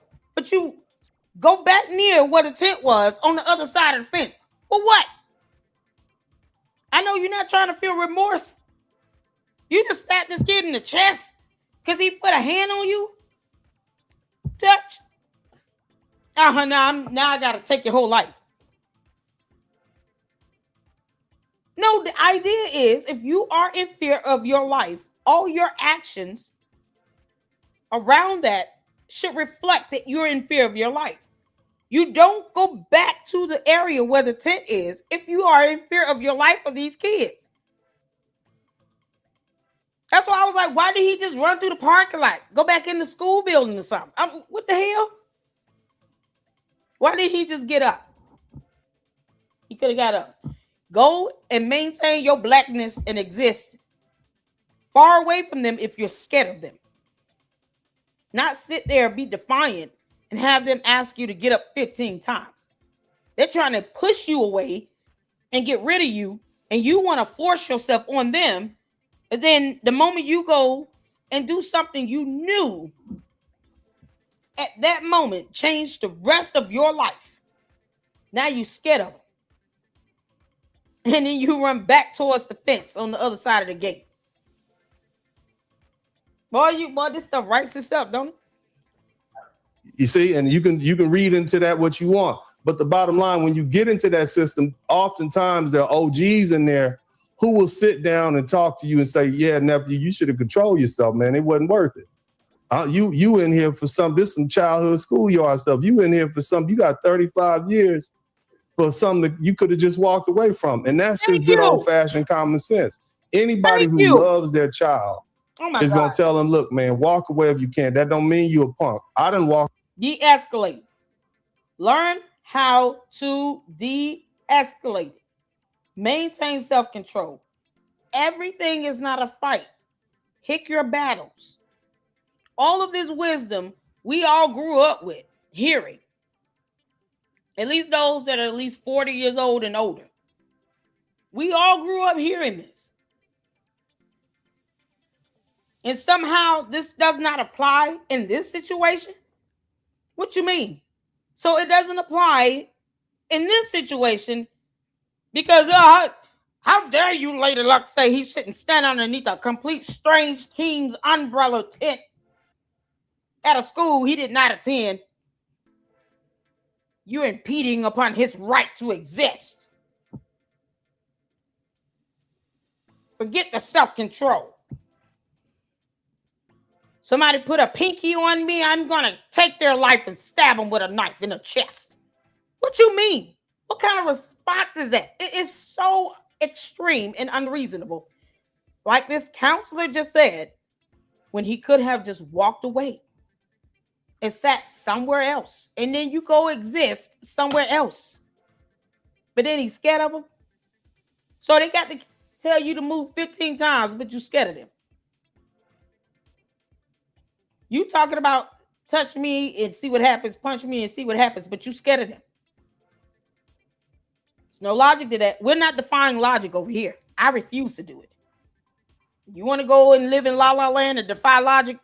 This ain't it. You're just gonna be mad at me, but what you're not gonna do is sit here and tell me that somehow this should make sense. No, it doesn't make sense. It's stupid. He murdered that boy then. Away from plenty. And I know you have too, because we wouldn't be here where we are. Anybody in the public who has a problem with that, they're here to see the circus. They're here to see the chaos. They don't care nothing about Karmelo Anthony's family. They don't care about Austin Metcalf. They just want to see a spectacle. And that's the truth. What you and I are doing right here, both fathers, is, we're speaking honestly. That you're as passionate about how you feel. And I'm just saying, bro, this is what the law says. I don't like to see that young black man dead, and I don't like to see that young white boy dead either. I don't want to see any children hurt like that. And we need, we need to tone the rhetoric down, man. It's not getting any better. It's just making things worse. And it has no sway in the court of law. Going in there talking about, Your Honor, this is also racist. Sit down, please, or I'll have you removed from the court. Because that's exactly what would happen. Any more outbursts, I will hold you in contempt in my courtroom. Is that simple? That's not a legal argument in court. He still got 35 years. He was still convicted of murder. Oh, they're impeding on his right to exist. So, no, they're not. That reserved area was not his space. He could have sat anywhere else. All those empty bleachers that those invisible aliens were sitting in. It's just too much work. See how this went for him in court, where it matters the most. All this buffoonery we're doing out here with this racial bias and rhetoric means nothing in court. He still got convicted of murder and has 35 years sentenced. So all that racial stuff that you're hollering and screaming meant nothing in the court of law. And you go into a courtroom acting like that, if you won't, you will go to jail. Because that's irrelevant. What can you prove? What evidence do you have? And just good judgment, common sense. So all that BS, none of it works. All these weird ass questions in the chat. Y'all listen. This is why I say sometimes you gotta let it ride. Because it's funny to me to see the people that's trying to still justify Karmelo Anthony murdering Austin Metcalf. And yet, these dumbass questions would never be legal arguments in a court of law. Nope. You just be big mad about it, keep throwing your tantrum. Won't work in court. All I'm doing is coming here throwing some water on that fire that you've been spitting, bro. Jay Witt. Hey, that's all I got, brother. How you doing? No, it's cool. It's cool. But I absolutely appreciate you speaking on the emotional thing, because there is we do have a huge issue with people, not just boys, but everybody. In this. You got grown men that don't know how to act. Shout out to Jay Witt, honey. Oh, my Morehouse brother and brother in Christ. How you doing, Deacon? How's it going? Drop your YouTube channel link in the chat. Y'all green hearts for Jay Witt podcast up in here. He's been reporting on this as well. This is my third live stream on this Karmelo Anthony thing. It's something else, ain't it? Everybody think they went to law school. They forget when you go to court, it's a totally different tone. You know what I said? And I want y'all to think about this. This fake Minister of Justice clown, Dominic Alexander, whoever that clown is, when he was charged with shaking a 2-year-old baby, because that's a crime, he didn't go to court talking about, Your Honor, this is so racist. How dare you not let me shake this 2-year-old baby and charge me with a crime? He didn't go to court saying that in his case. You know what he did? He pled guilty. He's a convicted felon. He pled guilty. He ain't gonna holler at how racist everything is in life. That does not fly in court. And this is the same idiot that Karmelo Anthony's parents hired to be their so-called advocate and spokesperson. But when he was charged with shaking a 2-year-old baby to the point where the baby had brain damage, he couldn't go to court talking about how everything is racist in life. That judge don't want to hear that. Oh, well, that's how you feel. Be quiet. And his attorney would have told him, shut your ass up. He couldn't pull that stunt in his case in court. That's why I'm like, these kids, these people that go out here doing all this stuff, Minister of Justice, that's not a real title. He can't represent anybody. He didn't go to law school. That's why they're scammers. Scammers. Whole nonprofit organization where he's not even filing taxes. But he didn't go to court in a case where he shook that 2-year-old baby talking about how everything was racist. He pled guilty so he didn't have to go to prison. And somehow he comes into this situation talking about how everything is so racist. And he actually thought that would fly in court. No, he knew it wouldn't. That's the scam. Let me get all of this stuff racially charged so y'all can raise all this money and then give me 10% of it. And then, you know, I'll go out and say a bunch of things and do a bunch of things and get people all rattled up. And you get all this attention. Only for you to go to court, go to trial, and he's still found guilty, convicted, and sentenced to 35 years for murder. Murder. Murder. Murder. Doesn't fly in court. Does not fly in court. You can throw a tantrum until God returns. It will not fly in court. And the judge does not care. Go in there and talking about how everything's racist all day until you pass out. Has nothing to do with the finding of fact, law, and evidence. And that's what this attorney who did go to law school is trying to tell this Willie D person. All that rhetoric and all this stuff, y'all need to calm down the temperature on this because this stuff doesn't work in court. That's no different than you going in talking about, I'm a sovereign citizen. I am a living man. Well, I hope you're alive and not dead. I am not the person in all caps in this name case, Your Honor. Oh, okay. Well, we'll have that person. If you're not them, you're not a party to this case, then you don't get to speak on this person's behalf. So unless you're a bar licensed attorney, this person that's the defendant for this case will be capious for a failure to appear. Have a good day. And then they move on, call the next case. That's it. It's that simple. It's that simple. So if you want to go in there and play in that nonsense if you want to in court, that's an FAFO moment. Me too. Oh, I love when the sauces get destroyed, wasting our tax dollars in the court time when they could be hearing an actual real case. Oh, I love it. That judge, most of these judges are getting hip to that. They understand it. Like people coming in here trying to waste our time. Sit your ass. Are you the defendant? No, you saying no. So you alive or dead? I don't care about none of that. Are you the defendant? If you're not, then I'm gonna call the next case, and then we're gonna have this defendant capious for FTA. That's it. Call the next case, Baylor. Come on, keep it moving, because we're not doing this. And then next thing you know, I'm here. I'm representing the estate. No, are you the defendant? Yes, Your Honor. All right, say your name for the record. That's how that goes. One of my godmothers is a retired federal judge. Say your name for the record. It's that simple. Either you're here to appear for this case or you're not. You need an attorney. If you cannot afford one, we can give you the documentation so you can get a public defender. It's that simple. We're not doing all this. I'm a living man, a living woman, blah, blah, blah. Because if you were dead, you wouldn't be here.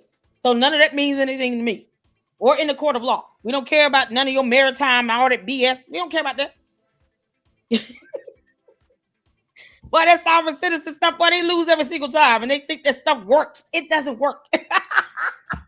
If you were dead, you would not be in court. So why are you telling me you alive? Well, we bless God for you still breathing. Deacon, boy, these solstices get in there talking about I'm a living man, I'm a living woman. Well, dead men don't go to court. Now, do they? Dead people don't go to court.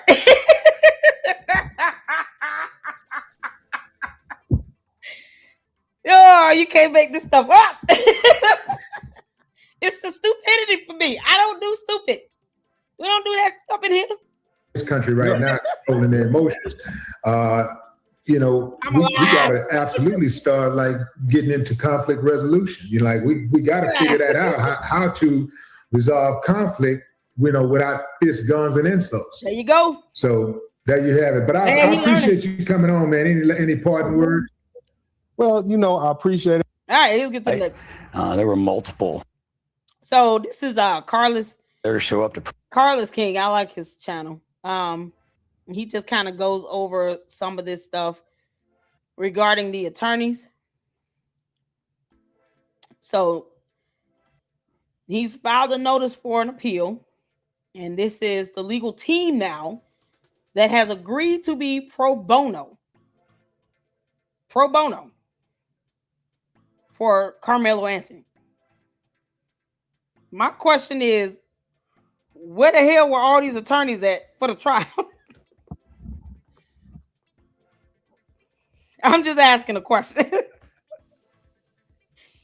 Where were these attorneys at for the trial? What were they at? I'm just saying.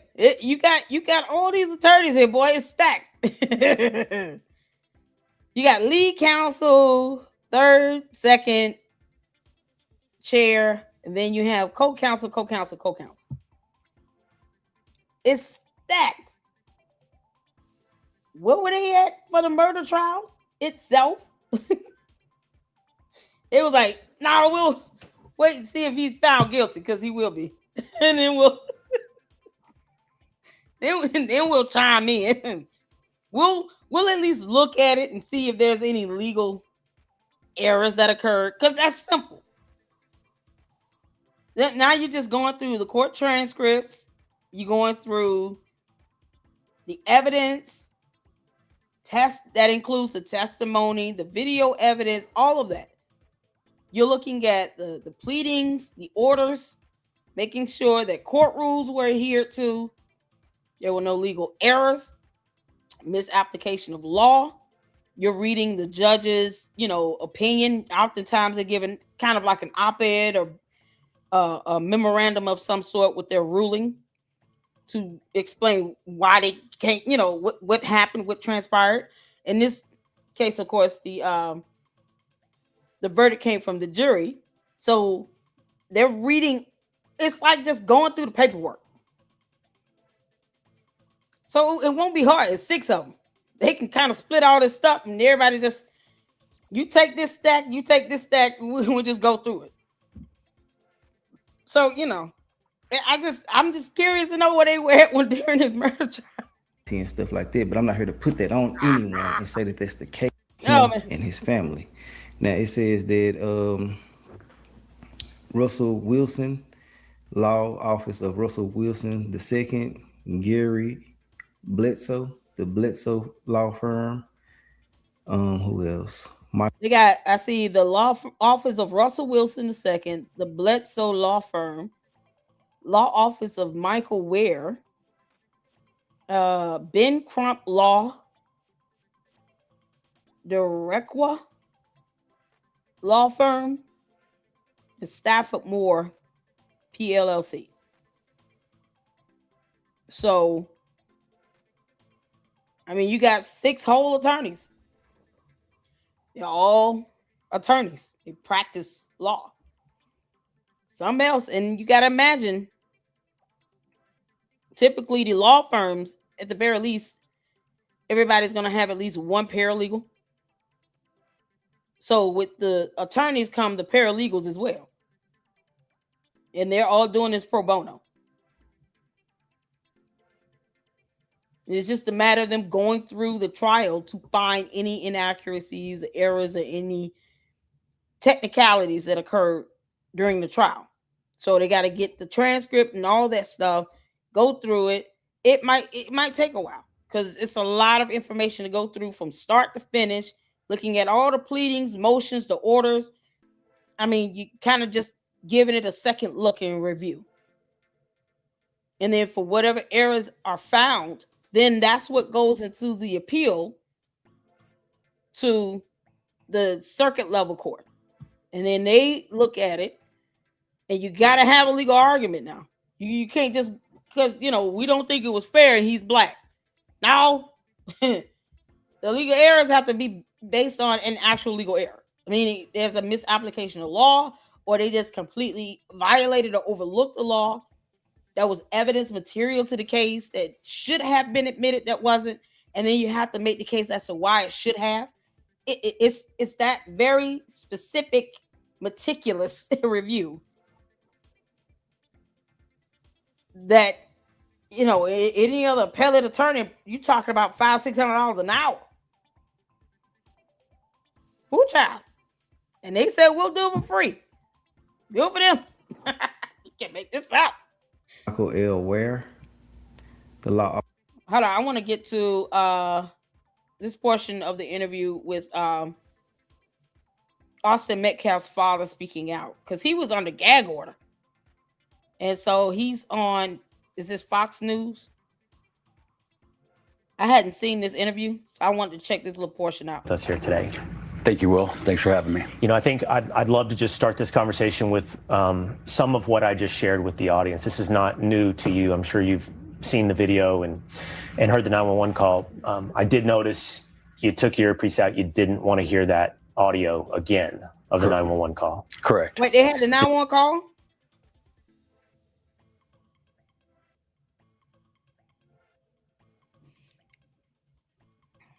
I didn't hear the 911 call.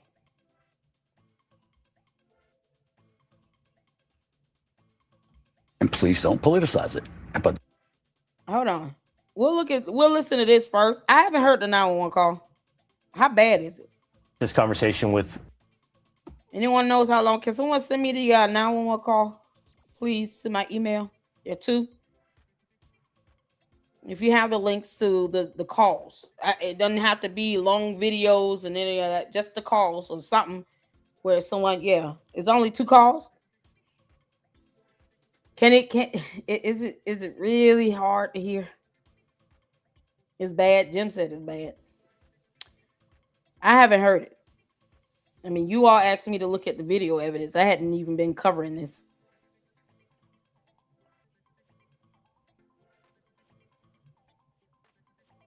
Is it bad? Too bad to hear? Send me the links. I'll listen to it. If it gets to the point where it's too much, then we'll stop. But they didn't play the calls. Okay, if someone can send me the calls, we'll go. I haven't heard them, so I'll play them. If you all want to hear it, hit the 4.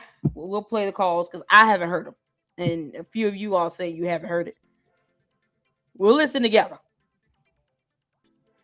All right, we'll listen together. I don't think I would be able to hear them on my own. So I'll listen it with you all, but I don't think I would be able to hear it on my own because I know how heartbreaking that can be as a mom. I have 2 kids. This is oh boy, this sucks all the way around.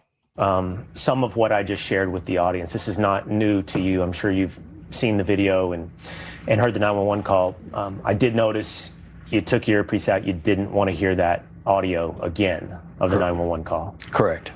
Just too hard to hear it again and see this video. And there's another body cam footage that hasn't been released, and it has some pretty graphic details, and I can hear my son screaming, and Oh, It's something I don't really want to care to listen to again. Totally understandable. What with this video's how bad was the screen? Oh man. How bad was the screen?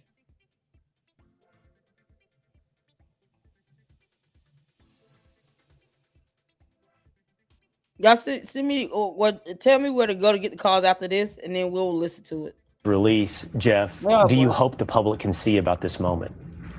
Well, I mean, obviously, the trial not being publicly viewed live, there's so many minors involved, and that's a different subject I could talk about on its own. Because look at the damage that these young students who had to witness this murder, who have to live with this for the rest of their life.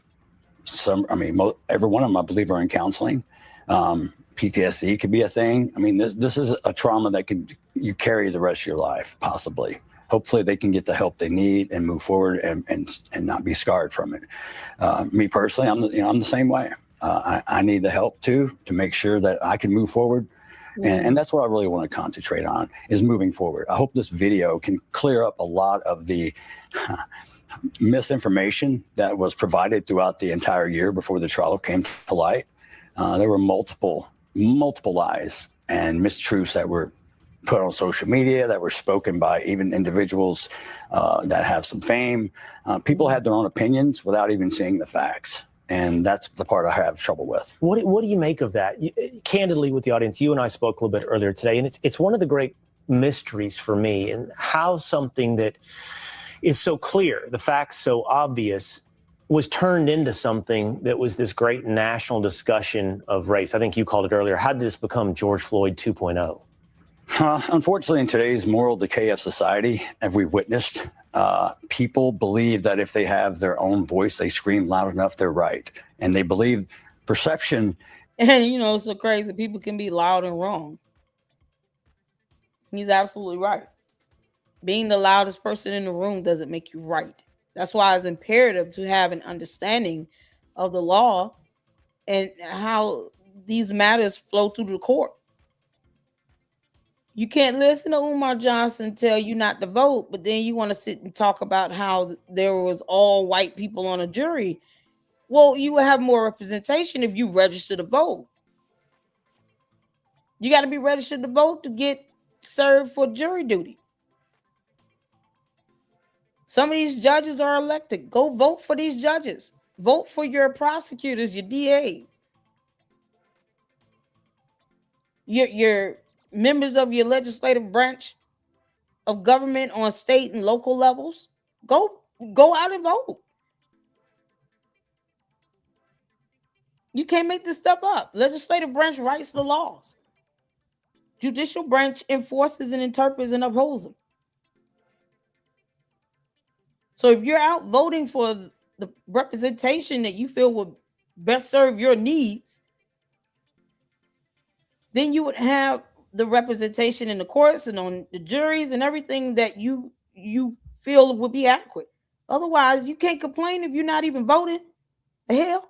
Is their own reality. It may not be truth, but in their mind, it is their own reality. For a person to not able to objectively look at something, use common logic, common sense, to come to a determination just based on merely the facts, not the color of one's skin, that tells me a whole lot about your character if you choose that direction. And you told me you feel like you know the moment this became more than simply a horrible tragedy and a crime story in North Texas, where it became this larger thing, and it was that press conference. Yes, sir. I do believe that was probably one of the turning points. I was there to show up to pray. I was hoping we could show the world this wasn't a racial divide thing, that we could kind of close the gap instead of widening it. But at that point, they'd obviously retained the services of Dominic Alexander. And the thing is, there's nothing to retain, according to him. He said himself, can't be fired from something I wasn't hired for. You don't say. I am just flabbergasted. This idiot claimed to be a minister of justice with no credentials, never been to law school, doesn't know the law, and then turned around and said in a whole interview with some podcast, and we watched it, I don't remember the boy's name, I can't be fired from something I was never hired for. And yet he went out and tried to represent them and speak on their behalf, knowing that he himself has gone through the courts, charged with a crime, pled guilty to avoid going to prison. And not one time did he go in court talking about everything's so racist. This is all it's a setup, Your Honor. I can't believe it. You got all these white people sitting here trying to lock me up, but he shook up a 2-year-old baby. He didn't go into court saying that. He just pled guilty because he didn't want to go to jail. It's the cowardice for me. But somehow he knew that whole let me stir up the pot about race would not work in court. No different than Esau sits talking about, I'm a real man. I'm a grown living woman. Get your ass out of here. Convicted baby shaking felon advocate who decided to throw me out of the press conference, had me removed by police, and then proceeded to gaslight me and tell me how I was such, I can't remember the word he used, but that I shouldn't have been there, and it was not dignified to my son or myself, which I really couldn't quite understand as they proceeded to gaslight me. And also took there was a young lady who has followed the case also from the entire time. Her name is Sarah Fields. Also showed information about her. That's when they took it from any type of remorse, which they did not show, to the fact of now we're going to play the race card. And now we're going to politicize this. Now we're getting a political activist involved. The two things I said on one of the first interviews I ever did was, please don't make this about race and please don't politicize it. But they chose to do both. And your goal that day was to simply get together and pray? All I wanted, I was actually hoping to show them, hey, look, man, I know what happened was terrible. And your son made a horrible mistake. I was hoping for some accountability maybe and some remorse. Neither one was shown. Have you ever spoken to the Anthonys? No. No apology, no remorse? Nothing. You were telling me you were inside the courtroom, quite obviously. After the verdict, the Anthonys left. They weren't there for Karmelo's sentencing. That is correct. They weren't there for the sentencing, and they were not there for victim impact statements. They left that poor child up there by himself. As soon as the verdict was read, he was guilty. His family and some other advocates left the courtroom and turned in their badges. Jeff, I was talking to you earlier. I asked about Austin's twin brother, Hunter. And I asked you. Hey, let me hold on. Let me, because OSR, you want my attention. Here it is. What we're not gonna do is debate irrational talking points that did not work in court. He was found guilty of murder and sentenced to 35 years. So at this juncture, you saying he got pushed somehow that warrants him to stab someone is moot, because a jury determined that to be murder. I don't care if you had half black, half white people. The evidence itself would have determined that to be murder. Because you're not ever admitting that he could have just got up and walked away. So if you're not going to be logical in you saying you've been repeating the same comment, how many times do you have to keep saying it? We see it. We got it. This is how you feel. You keep asking questions like the answer is going to change. It's not. We don't agree. You understand it? We don't agree. Your point is moot. It is unjustified to pull out a knife and stab someone because they push you or put a hand on you.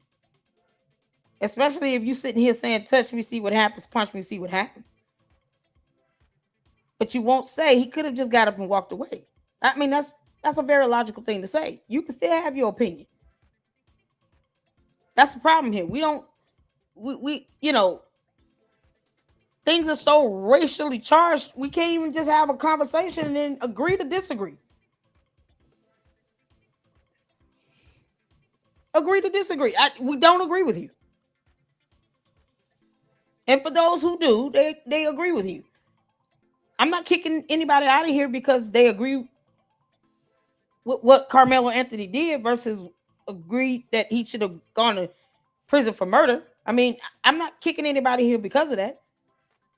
You're trying to make an argument that doesn't fly in court.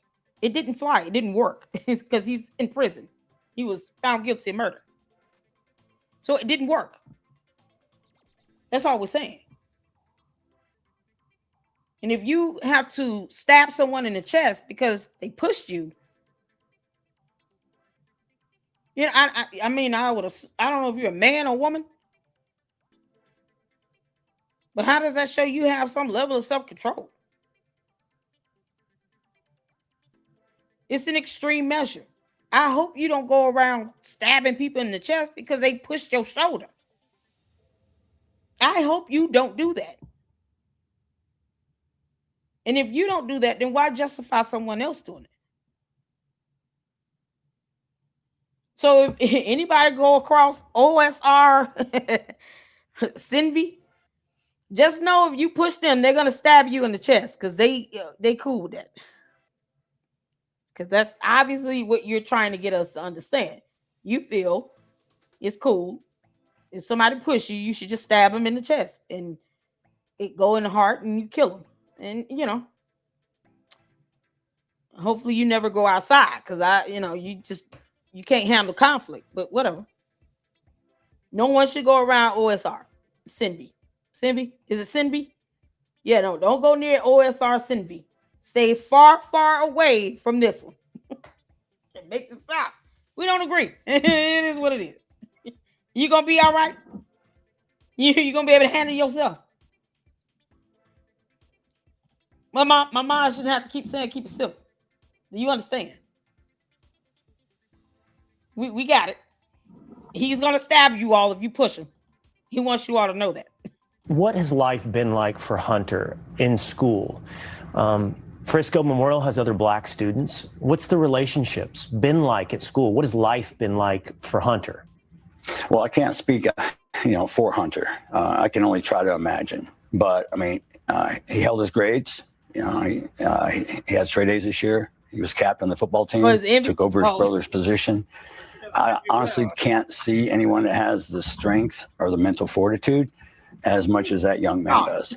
I told him, matter of fact, right after the trial when he went up to give his victim impact statement that I saw a boy walk up there, but what I saw walking down was a man. He was calm, to the point, was able to articulate his words in a way that could be very understood very well. Asked Karmelo to look him in the eye to show him some respect, and never once became emotional and was able to convey what his thoughts were at that moment. And you told me that multiple black students throughout Frisco High, Memorial High, also in the middle school, the entire community rallied around Hunter, rallied around your family, rallied around Austin. The point being, what was happening actually on the ground and in your lives was so different than what was taking place in the national media, in the conversation, for example, on The View. Don't get me started. You were on The View? Left liberal who have Showtime. But anyway, Lord. The community and the school itself, obviously, we dedicated the season to Austin, and there was a logo, motto, whatever you want to call it, it's called All In. A stood for Austin. The two ones were his number 11. I stand for integrity. N stands for never quit. And they dedicated the season to him, and that became the motto. And they also presented me and Megan with a framed jersey of Austin with his jersey number 11 that hangs above my fireplace as we speak. But as far as the makeup of the team, I mean, I'd say half the team are blacks. I mean, we don't see color. So all I see is character in people. I don't care what color you are. I want to judge you how you treat people. What's your character like? Your color makes no difference. It doesn't determine your IQ. It doesn't determine your faith. It doesn't determine how much money you have. But your character shows who you are truly. And that's how I judge people. And you said, don't get me started on it, but to your point, a lot of big voices in the media have talked about this, said, I don't understand. I could play a clip for you, which I'm not going to, of Sonny Hostin on The View saying, I don't understand how this couldn't possibly be self-defense. So what is your judgment of all these people in the media that have spoken on the case? Well, they're just like anybody else. They don't know me. They don't know Hunter, Austin. They don't know Karmelo. They're looking for their 15 minutes of fame or their clickbait or their clicks. They're looking to monetize the death of my son. I really wish they wouldn't speak about at all. Because one, if that woman said that, she has no idea about the facts of the case, but she wants to spew her public opinion on a platform that reaches millions of people every day. Do I have that platform? No, but today I have a little platform to say what I'd like. She is completely wrong. And if they want to take me and call me and ask me to be on The View with them, I would gladly fly me up there and let me talk to all of you. Well, I can promise you more people are watching you right now than watch The View. It's not hard to believe. Last thing, Jeff, you said that they don't know your son. What would you like the world to know about Austin Metcalf? Man, I don't think we have enough time. But, I mean, Austin, I'll try to sum it up. He was a leader. He was a God-fearing son. He had compassion. He showed love. He always helped, always was helping his teammates, always helping the younger kids from middle school who was transitioning to high school football. He would go and talk to them and tell them what to expect. He would coach them in the weight room. He was a leader. When he stepped on that field, he became someone totally different. And he played, I told him once before, I said, son, you play with such controlled rage. And it shows. And for him to have all the accolades and the thing and where he was going, I mean, there's no doubt in my mind he was playing D1 football. But, let's just go a step forward. Maybe there's that 1% chance he does get to the NFL. I'm maybe biased because he's my son, but he had the numbers, the stats, and the size. So the possibility does exist. I don't know about the probability, but the possibility surely existed. Well, I'm sorry for all that you and your family have been through, and you and I have spoken, and I know you're continuing to go through it. I know you're getting a lot that is completely undeserved and unfortunate out there. So you continue to. But I appreciate you sharing with us, and with the world about Austin. Well, that's one thing, all in. And this is one of the things that people understand that we did all the time was this. And this is sign language for I love you. If you ever see my boys or whatever, that was kind of like, their thing to tell me, hey, man, I'm thinking about you. I love you. And I just want the world to understand, it all starts with you and it all starts at home. So as a parent, do your best. Are your kids? Doesn't mean they're going to turn out right or wrong. It doesn't guarantee that they will live or die. But I do believe if you instill your moral values and a moral compass, I think our society is going the wrong direction right now. And us as parents are the only ones that are able to change this because our kids are the future. And what does our future look like with what we're teaching them right now that is acceptable? Jeff Metcalf, thank you so much. Thank you, sir. All right. Ooh, child, that's something else. Corey Massey, pushing is not assault. It's called battery. It's a misdemeanor. It's not assault. There's a difference. Battery and assault, two different charges. But he was convicted of murder.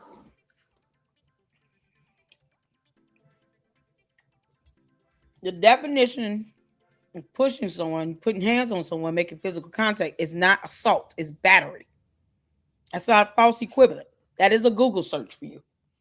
So you can look up the definition of assault and battery. It's not a false equivalent. Look it up. They make this up. They come over here and challenge me to look stuff up. Why? Reading is fundamental for everybody. Look it up. The physical contact is battery. Assault is not legally defined to be battery. Those are two different charges. Come on now. Just Google it. Google it. You don't believe me? Look it up. Do a Google search. It's not even a back and forth. That's a matter of you doing a Google search. All right, y'all. So I got tagged on the calls on X. Shout out to Mindy. Okay, there are 2 calls.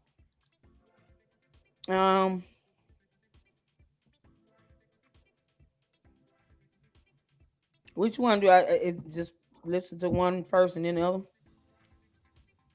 The one that lasts a minute 50 seconds. And one that lasted 2 minutes 58 seconds.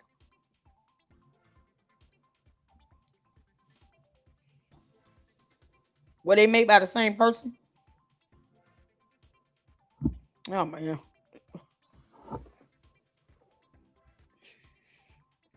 Mindy.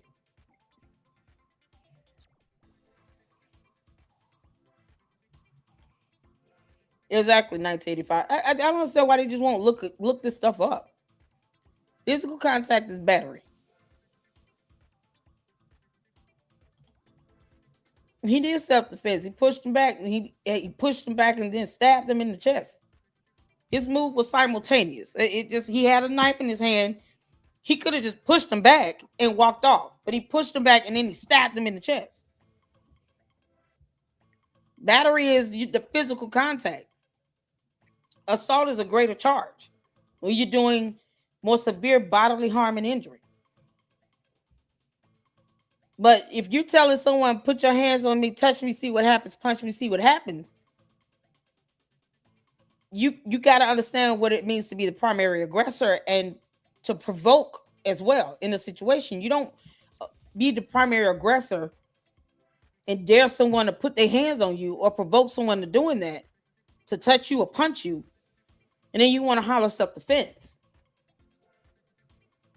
This is the thing people not understanding here. Proportional force means whatever energy I give you, you give it back to me. So if you pushing me back, that's that proportional force. I push you, you stab me in the chest, it's not proportional because it's not equivalent. That is what the law, and I pulled up the law here in the first or second live stream. So you have to check out my first, I think it's the first live stream I did where we went over the law. Or was it the second one? Because this so-called minister of justice, that idiot doesn't know the law. And I had to pull up the actual penal code in Texas.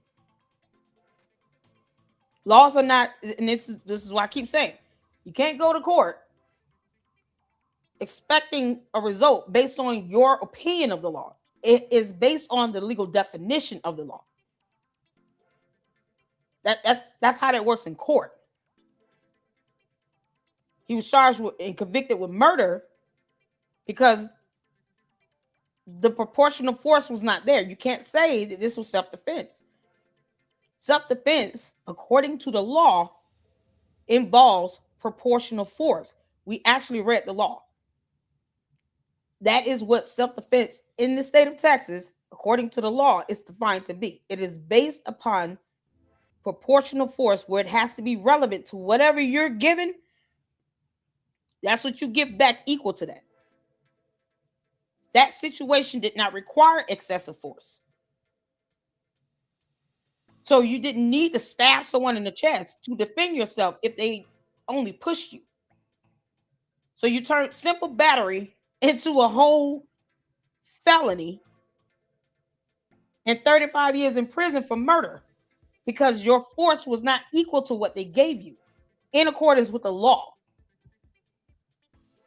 I'm not making any of this stuff up. All this stuff can be Googled. That's why he was charged with murder and convicted of such. That's not equal force. That was just what I was saying with this OSR envy person. We're not like it's almost like redundant. If people don't truly understand the law, it starts with that. You got to read and research the law and understand what the law states would be self-defense. How does the law define self-defense in the state that you're in? Certain laws may have nuances based on whatever state you're in. So look at the laws in your state about self-defense, battery, assault, murder. Like look up these charges so you can see what is required to meet those charges. And then you can understand, okay, if someone pushed me and I shoot them in the head, I'm going to go to jail for murder. Like, it's just that simple. That's not equal force. It's not proportional. That's outlandish and extreme, and it's murder. If they would have just pushed each other a couple times and then you had the other kids around to break them up, guess what? I don't even think they would have gotten into trouble. Because the teachers and the faculty, all those people, they know the kids are going to have a little fight. They're going to have a little scuffle. They'll say, break it up. And then, go to class. That's it. Right? It's not going to always lead to suspension or exposure, any of that. Murder will lead to prison every single time. But this right here, you're talking about a situation, you're talking about you got pushed. Like, what you mean? So unless you push them back, how is it sensible to stab someone in the chest? It's not. And why did he have a knife in the first place? Who brings a knife to a track meet? No one. You don't need to do that. You should have stayed at home. Seemed like he was scared, of life. I mean, you going to a track meet with a knife and you a track star? Why you got this knife? It makes me wonder if this was bound to happen regardless. So you bringing knives to track meets and stuff and school campus? We ain't doing that. Hell no, don't bring no knife around my kids. I would be mad as a parent if I found out that other kids are bringing knives and guns and weapons that could be used to cause severe bodily harm and injury. And you have school policies that are being enforced by law enforcement saying, don't bring weapons here. I would be pissed off. I'm like, what you mean? You brought a knife here for what?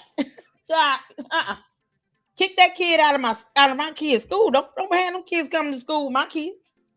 Kick them out of here. We're not going to school with that. If the school say don't bring the weapon, don't bring the weapon. They're kids. Boy, child, we raising a generation of some little punks. They don't know how to take a little slap fight. All right, y'all, let's get to this first one. I guess this is shorter. I don't know if there's an order I should be playing it in or not. Hold on. I need paramedic that Kirk. Is this right after it happened? So this is the first one, and then we'll play the second one. I need paramedics at Kirkendall Stadium right away. Okay, what's going on? I have an athlete that was stabbed. He was stabbed? Yes. Okay, where's the person who stabbed him? I don't know. Okay, where in the stadium is he? We are on the visitor side bleachers. We have Army veteran that's trying to keep compression on the wound. Okay. Are you with him now? He is laying here. How old is he? Starting to go unconscious. How old is he? High school age, so maybe 15, 16, 17. Okay. Is he awake? No, he's going unconscious. Okay. Is he breathing? Not right now. Breathing? No, he's not. He's not breathing at all? No. Okay. Where was he stabbed at? In his chest. Okay. I've got them coming, okay? Stay on the phone with me, all right? I'm hearing the background. Okay. Is the assailant still nearby? Okay. I'm here. Is the assailant still nearby? Stay with me, Austin. Come on, come on. Everyone while there's a break, if he's here. Come on, come on, come on. I'm going to keep you with me, okay, until they're with you. Is he breathing still? He's trying. Yeah, we're doing compressions and giving him mouth to mouth. Okay. Come on. Come on. Hey, they're doing CPR on him. No, fight through. Okay, just keep going, okay? Yes, ma'am. Come on. The medics are coming as fast as they can. Just keep me updated, okay? Come on. Yes, ma'am. Fight through, baby. Fight through, Austin.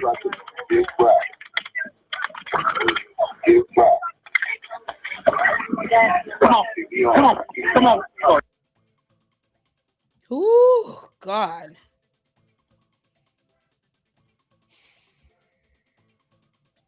They're on the way, okay? Give me a description of the person. Frisco 911, what is the location of the emergency? Hi, we're at Kuykendall Stadium. My friend just got stabbed. Okay, do you know who stabbed him?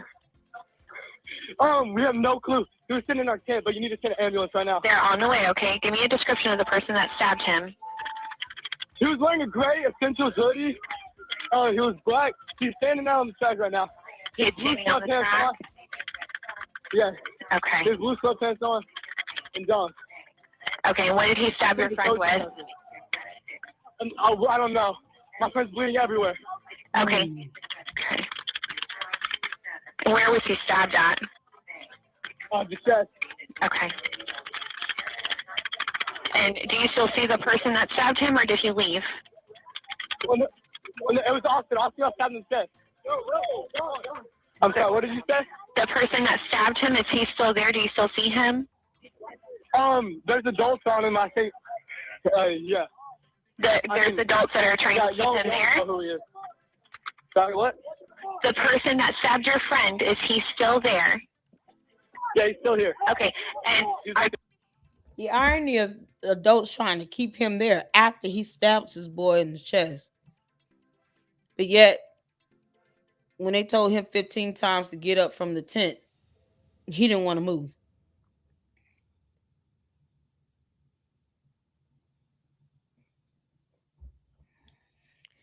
This was avoidable.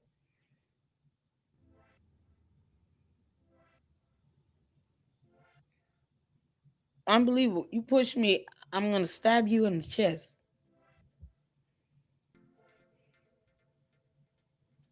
And this boy lost his life because he got pushed.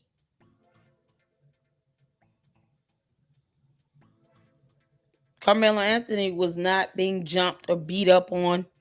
They were all sitting down until you see these two get up and there's a push and then he stabbed him in the chest. That's it.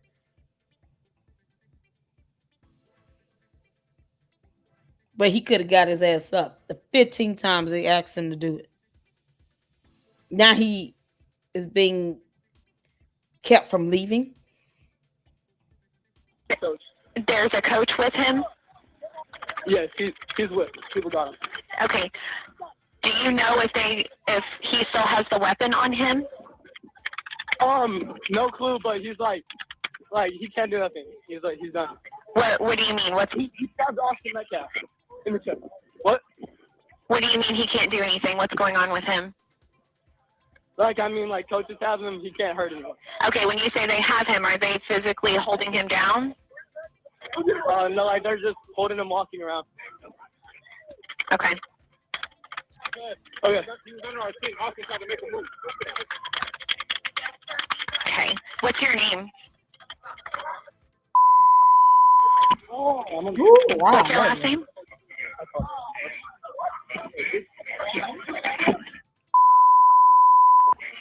Yes, ma'am. What's your last name? And do you see any of the responders there yet?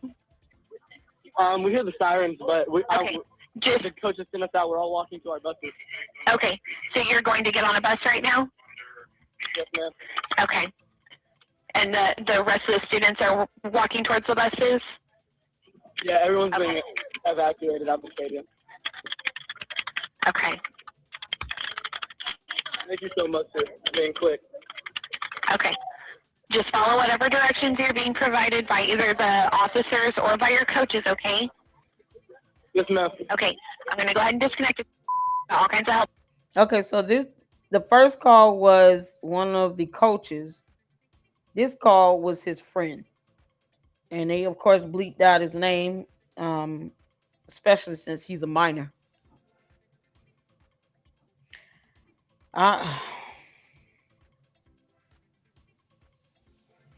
This was hard to hear. I'm not even gonna lie. This was really, really, really, really hard to hear. I don't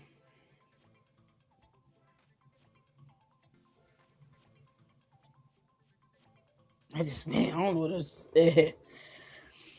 All right. One last video. It was a couple more that I wanted to kind of go over.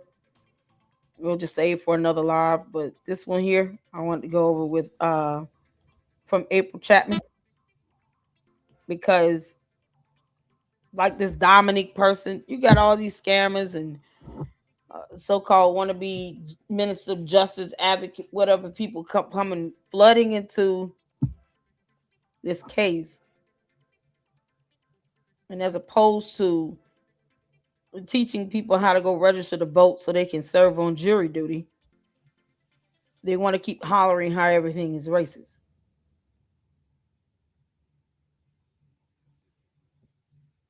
And this child lost his life out there on the track field. 17 years old. He pushed something. After Karmelo Anthony said, touch me, see what happens. Punch me, see what happens. When he could have just got up and moved. He had the option to just walk away and leave.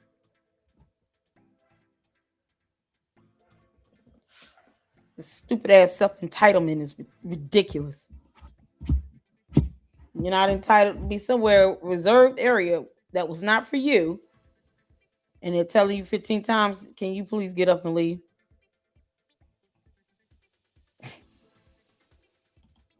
Stupid shit. Grace and peace, you guys. Welcome back to Unshakable with April Chapman. Today, we are revisiting again the Karmelo Anthony case. A lot of us are really doing like a post-mortem autopsy, not just of the case, but we're really giving a deep dive look into how did the Karmelo Anthony family get here. Things appear to be getting progressively worse for them. The more time that passes and the more that we try to make sense of how the perpetrator in this case, Karmelo Anthony, a lot of us, I'll be honest, are trying to understand how is it that this family continues to paint themselves as the victim, and we've yet to see accountability, contrition, any sort of remorse or sorrow from these people, but instead they keep doubling down on this victim narrative and this. It's the arrogance and the pride. And the parents reflect that because they didn't teach their son about self-control and to how to de-escalate. You sitting your ass somewhere where people are telling you you need to get up and leave. And yet why should the authorities have to go out there to tell him to move? Why? He's 17 years old. Why should they have to go and find authorities, the police, to remove Karmelo Anthony from their reserved seating area underneath that one tent?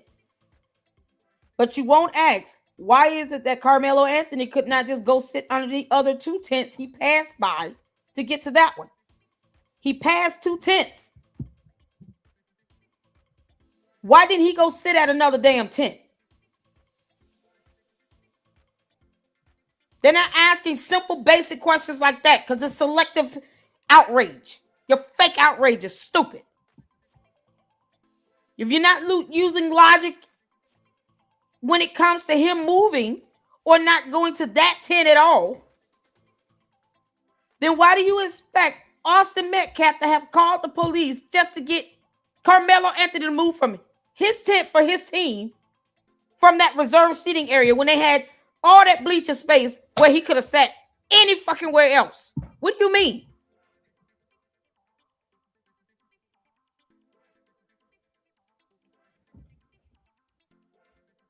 Ask the same question about why he didn't get up go ahead. I dare you use a little bit of logic and say, why didn't Karmelo Anthony just get up? It wasn't reserved for him. So a 17-year-old needs the police to move him at a track meet? He brought a knife to a track meet. He wasn't even supposed to have that knife on school campus. Are you going to ask, why didn't Karmelo Anthony get the hell up? Why would he need to call? Why would Austin Metcalf have needed to call the police to tell Karmelo Anthony to go sit somewhere else because this area is reserved for our team and this tent is ours, not yours or your school's? Why didn't Karmelo Anthony go to the other tents? Are you going to ask that question? Corey, are you going to ask that question? Ask the question. Come on, Corey, ask the question. Why didn't Karmelo Anthony go sit at another tent? Why did he have a knife on the school campus at a track meet? Are you going to ask these questions? Ask them. I dare you to use a little bit of logic. Ask the question, why didn't Karmelo Anthony get up and go sit at another tent? Ask it. I'm waiting. Oh, he had an urgent track meet to go to? Okay.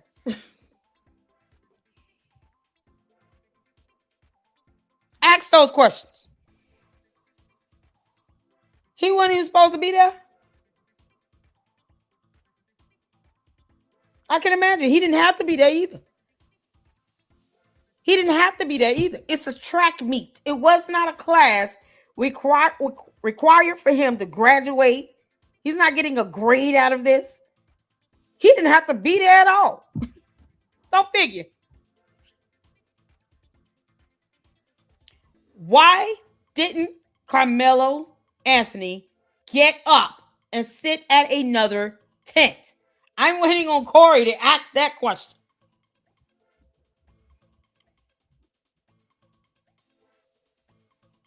Because all these dumbass points you're making are irrelevant. When you can't ask, why didn't Karmelo Anthony just get up? 15 times he was told to move. He was suspended. Are you kidding me? So why was he there? And he brought a knife. That knuck if you buck attitude, boy, it's going to land a lot more kids in jail if they keep going at this rate. You got these damn kids that act like, being on knuck if you buck mode 24/7. Somehow is realistic. It's not. Teach your kids how to have some level of self-control. You don't tell someone, touch me, see what happens, punch you, see what happens, because I came over here, I just sat down anyway. I don't care if this is y'all tent. I don't care if y'all got this reserved. I don't care about none of it. What you mean? You don't even have to, you shouldn't even, if you were suspended, you should not be here.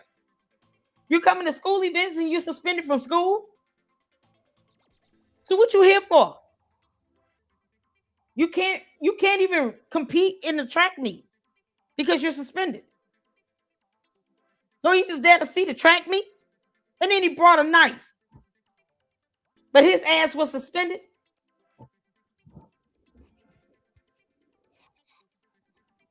He would have went to jail over that. So I ask you, Corey, you're saying Austin Metcalf should just call the police and had him removed. Okay, so then he would have went to jail for having that knife in his backpack. So either way, he would have went to jail that day. Funny how that works. Yeah, because then they'd be outraged over that because stupidity and dumb shit. So if he would have called the police to have him move and he knew he had a knife on him, yeah, officer, he also has a knife. He's also suspended from school. He shouldn't be here. And this is reserved. He has a knife. You're not supposed to bring knives to the school campus. So he still would have went to jail. He would have went to jail. There you go. He was going to go to jail either way. He had a whole knife on school campus. And the police do have the authority to enforce that school policy. Oh, yes, they do. They would have locked him up. You bring a knife to school, you call 911, you're going to jail. So he would have went to jail either way. Because they feel like, well, he should have made the police make him leave. Okay, well, then he still would have went to jail for bringing a knife onto a school campus. So Karmelo Anthony would have went to jail either way that day. All he had to do was move. So if Austin Metcalf would have called the police just to have him removed, then he would have told the police he has a knife on him. And he would have gotten arrested. Parents not thinking about that because they're stupid.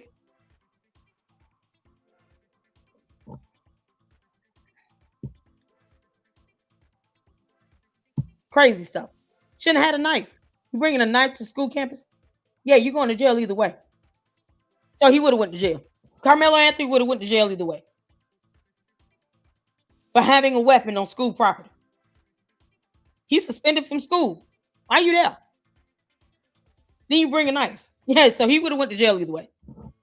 Okay. Race baiting narrative, and even so many attorneys and law professors and a lot of people are coming out and saying that the sentence that Karmelo Anthony received, much of it is because of the way that the people who were in charge, his family, his legal representatives, his social justice advocates, they are the ones that made things infinitely more difficult for Karmelo. As you guys know, Karmelo Anthony received 35 years as a prison sentence for the stabbing of Austin Metcalf. And so what I want to do is I want to react to a few clips. The first clip that I want to react to is going to demonstrate some of the missteps that the Karmelo Anthony family made, one of which I've already talked about.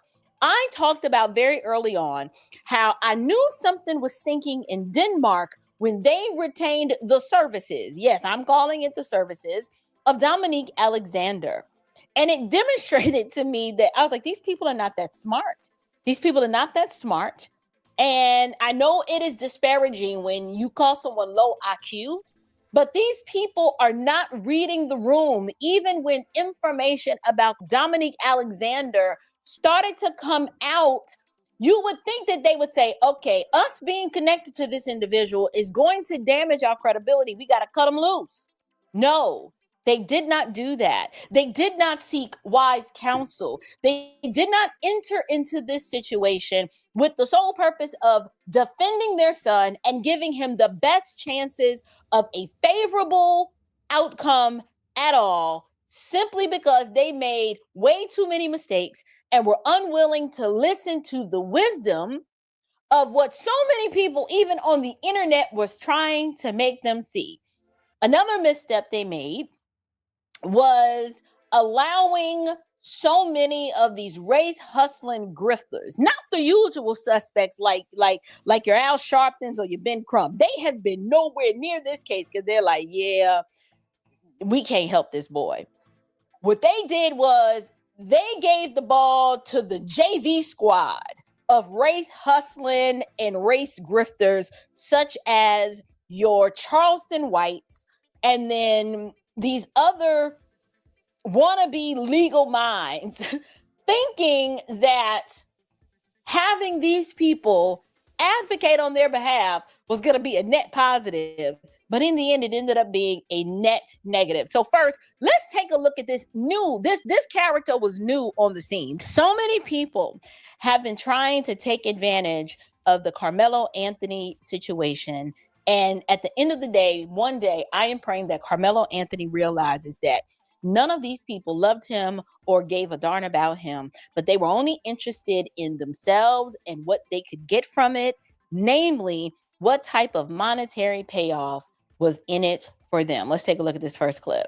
And here are your top stories. The attorney who claimed that Karmelo Anthony was illegally lynched after being convicted of first-degree murder for killing Austin Metcalf is actually not eligible to practice in Texas because she's suspended for disciplinary reasons, aka she is a convicted felon who was ordered mental treatment conditions. Thelma Anderson said the Anthony family, quote, has been legally lynched for the last year and more so by the slaughterhouse of a courthouse, as well as the family of the Metcalfs. So the energy, she said, is very white supremacy. They have shown to be the pigs that they are. Anderson was convicted of federal wire fraud in a paycheck protection program. This convicted felon was presented to the public as a credible legal voice analyzing the Karmelo Anthony murder verdict, but nobody talked about her criminal record or her being blocked from practicing law. The State Bar of Texas currently lists Thelma M. Anderson, bar card number 240-91728, as, quote, not eligible to practice in Texas with disciplinary status as, quote, suspended disciplinary reasons. Her suspension took effect on March 3rd. Federal court records in the Northern District of Texas confirm Anderson pleaded guilty to wire fraud, which is a felony, and received a sentence of 4 years probation plus $20,000 in restitution to the U.S. Small Business Administration. Immediately after the verdict, Anderson became a voice online and in the media, identifying herself as attorney Thelma Anderson. In addition to accusing the court and the Metcalfs of white supremacy, she called the courthouse a slaughterhouse, criticized the state's witness strategy as, quote, very weird, and suggested it may have hurt the prosecution. The state called 17 eyewitnesses in addition to coaches, medical examiners, and experts. Okay, here's some details. Anderson served as an assistant district attorney in the Dallas County District Attorney's Office from 2016 until March of 2022. Dallas County DA policy prohibited outside employment without authorization. Anderson did not get that authorization and had a business outside of her position. While employed there, she operated Thelma Lou LLC, a clothing boutique that she claimed was doing business in Irving, Texas. On February 4th, 2021, she submitted a PPP loan application that falsely stated the business had an average monthly payroll expenses of about $9,000 and gross sales of about $140,000 in 2019. All right, I'm going to stop it right there because here's what I want you guys, the audience, to take away from this. The vast majority, if not all of the people inadvertently connected to this Karmelo Anthony case, they are all either criminals, grifters, or just, these are not good people. In my opinion, I think what the Karmelo Anthony family has done is surround themselves in their desperate attempt to, quote unquote, save or defend their son. They simply surrounded themselves with everyone who gave them what's called confirmation bias. If you come to the table not in truth and in honesty and loving us enough to tell us, look, what are we really dealing with here? How much time is he really looking at? Does this look good for Karmelo? Is there a possibility that he could possibly win this case? No, they weren't interested in that. They were looking for anyone who would echo the narrative of racism, prejudice, bias, just like the grandmama said.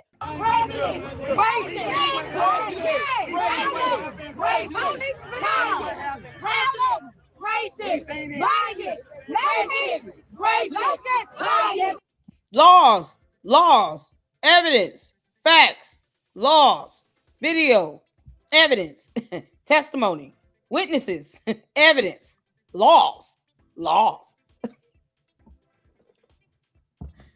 Because two can play this game. What the hell is happening here? Oh, y'all. Let me tell y'all something. Cases like this, I see it's true crime.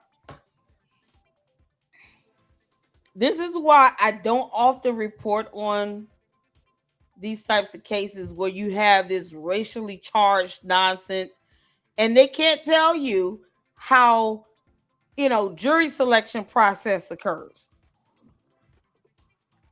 It's the stupidity for me. You're hollering and chanting all of that, but you're not registered to vote and you don't want to serve on jury duty so that you can have black people on a jury because you listen to Umar Johnson. It's the hypocrisy for me. These are the same people that think that the appeal is going to allow him to just have an automatic new trial with new evidence and new witnesses and all this stuff. And can't tell you any law on anything between murder, battery, assault, nothing. bringing a weapon to a school campus that law enforcement can enforce and have Karmelo Anthony arrested for either way, because he brought a knife to school campus and he was suspended. I don't understand that. You suspended. That means you weren't in school. So why you have a backpack? I mean, you out there just to see a track meet. You can't compete if you're suspended. If you play sports and you get suspended from school, you can't play in the game. You're suspended. So what? Boy, it's something else.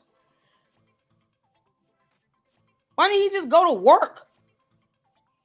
Or go do anything else? You're suspended from school. Not only are you going to bring a backpack, you're going to bring a knife to school campus. And somehow, these clowns are talking about, because I said it, these clowns are talking about, oh, Austin Metcalf should have called the police and had him removed from a tent that he was not supposed to be sitting at. He passed by two others. So you're not going to ask why he passed by the two other tents. So you're not going to ask, why did he pass two other tents to get to that one? You're not going to ask, why did it take 15 requests for him to get up? And why would he threaten or provoke, not threaten, provoke someone to touch him, see what happens, punch him, see what happens. See, this is why we watched the video of the actual bar licensed attorney earlier in the live. Because you can, if you weren't here from the beginning, you need to check out the replay. Because the whole ass attorney said the same thing I've been saying on Willie D live show. Johnny Walker Dre, you won't believe it. That attorney literally had to tell Willie D to calm the hell down, and all this racial nonsense is not working in court. We got to bring the temperature down in the room. You got these 17-year-old boys walking around here acting like they already scared of the rain. I mean, seriously, did he really need to sit underneath the tent? It wasn't raining that hard. So you scared of the rain, and you bring a knife to a school campus, which is a violation of the school policy. He would have been arrested for that if the police would have showed up. And you got these clowns saying, no, Austin Metcalf should have called the police and made a move so he could still go to jail. Because Austin Metcalf would have told the police he has a knife. He just pulled a knife out his backpack. And then they would have found out, oh, you suspended. Why the hell are you here? Why would you sit at this tent? Why not go to the other two tents? I'm sure the police probably asked him that on the way to jail. Worst thing is that his parents aren't asking those questions. His parents aren't even being asked those questions. Like, has anyone interviewed the parents and said, why didn't your son just get up? Was he suspended from school? Why would he bring a knife to school campus? Why did he pass by two tents to go to that one? Why would it take 15 times for them to tell him that this area is reserved for our team? All those empty bleachers, he couldn't sit anywhere else. So your son's legs didn't work. The 15 times they asked him to move. But somehow they worked well when he stabbed that boy in the chest and he was able to run his ass away. Like, this is ridiculous. Then they had to keep him from leaving.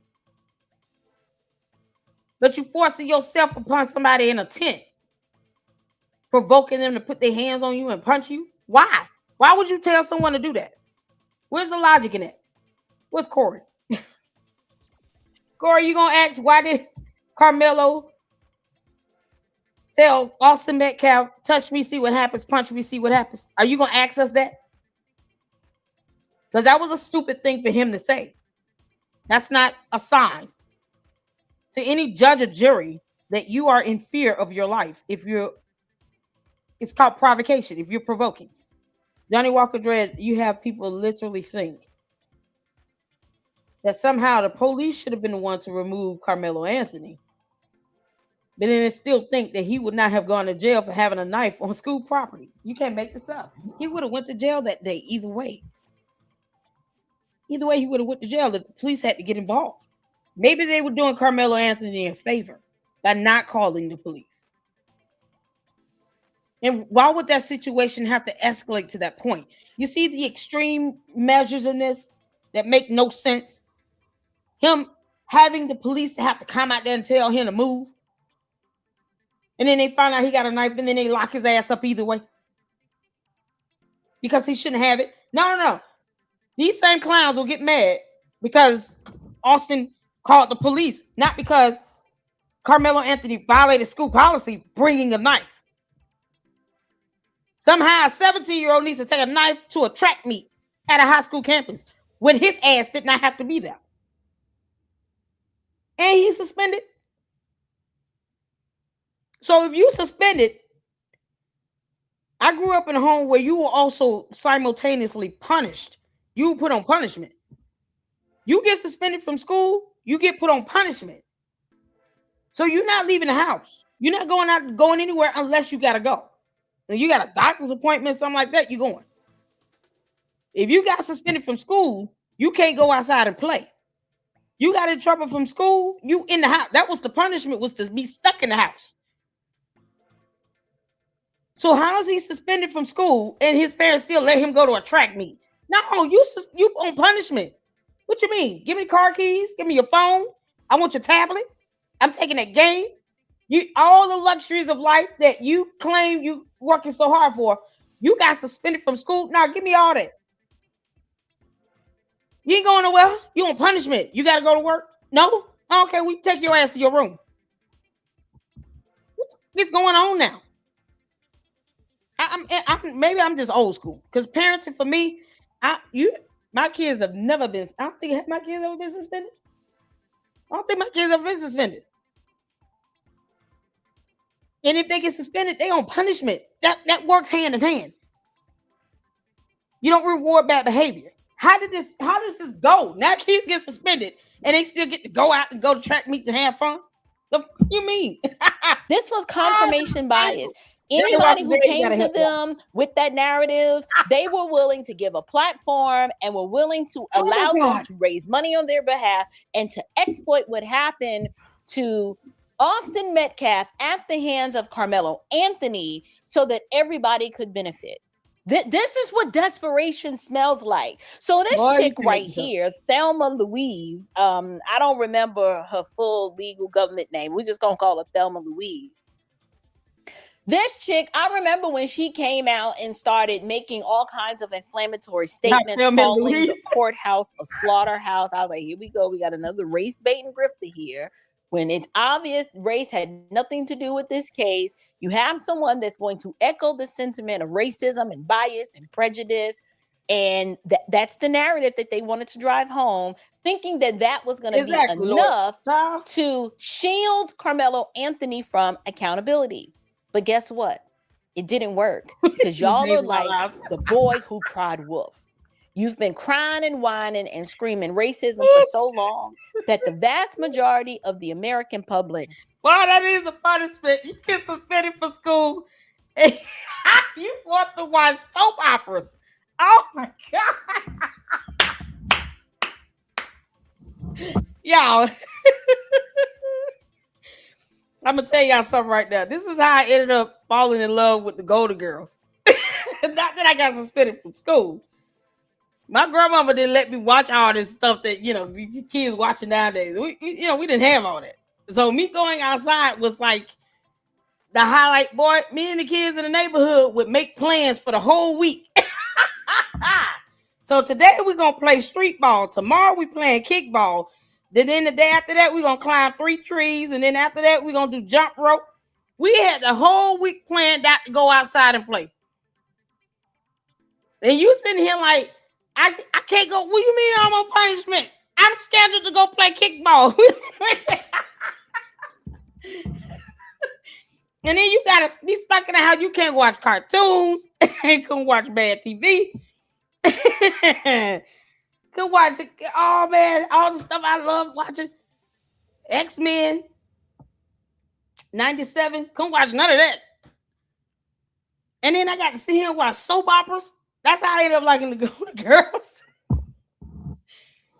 Because it was like one of those, it wasn't a soap opera, but oh man. Like if I had to choose between General Hospital and the Golden Girls, yeah, the Golden Girls win every time.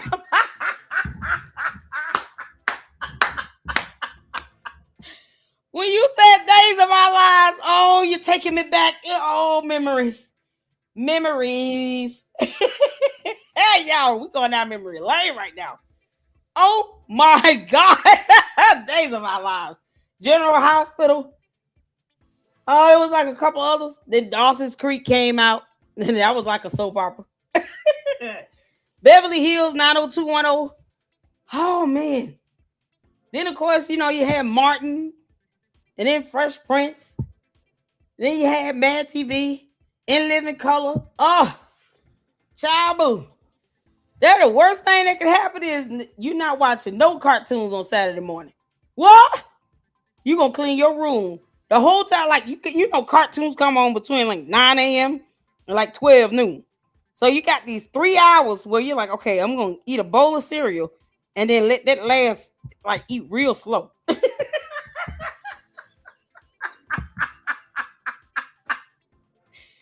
I'm taking my time with this bowl of Captain Crunch. Sitting there in front of the TV, and you just, you like next thing it's like an hour and a half. And my grandma was like, "You still eating that cereal?" Yeah. This digestive system of ours is something else. Who got to digest? One life to live long. Oh, the Jetsons. Yo. Oh, man. Oh, my God. One life to live. Days of Our Lives. General Hospital. Y'all, I literally, I'm so glad I had an option. Then the Golden Girls. I was like, I'll watch Golden Girls. I don't watch it. Oh, my God. I'll watch the Golden Girls. I'm watching the Golden Girls. And I actually love that show. Golden Girls is iconic. I can't believe all 4 of them are dead. They're like, oh, man. Tom and Jerry, Bugs Bunny, Animaniacs. Yeah, we're going back. Try to get in a couple episodes of Mickey Mouse Club. Whatever's on Nickelodeon. Oh.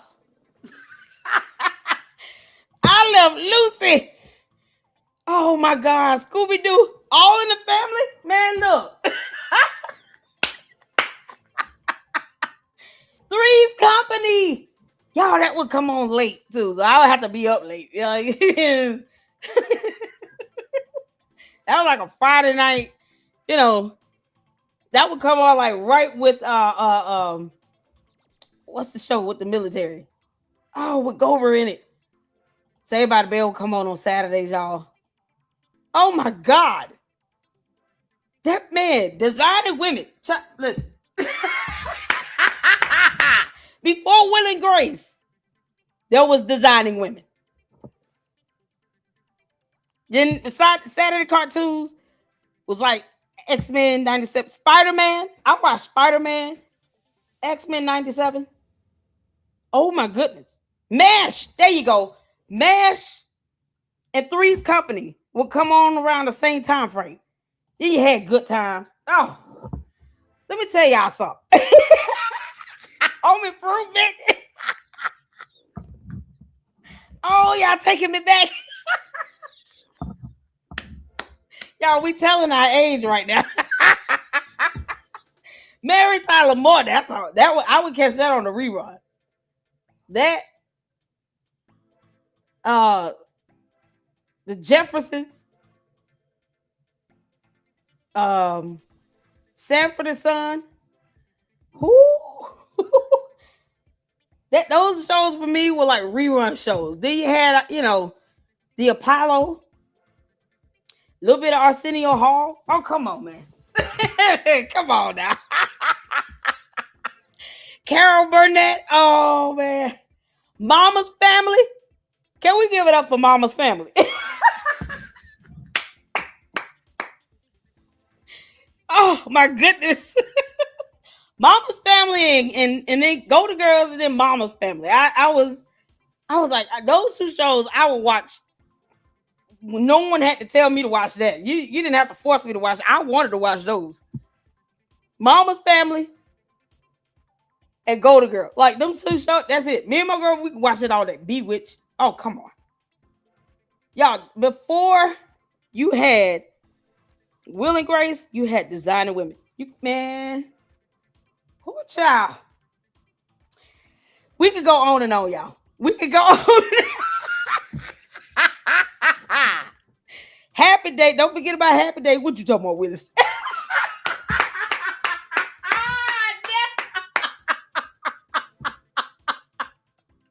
Y'all remember Webster? Webster would come on Saturdays. Facts of Life.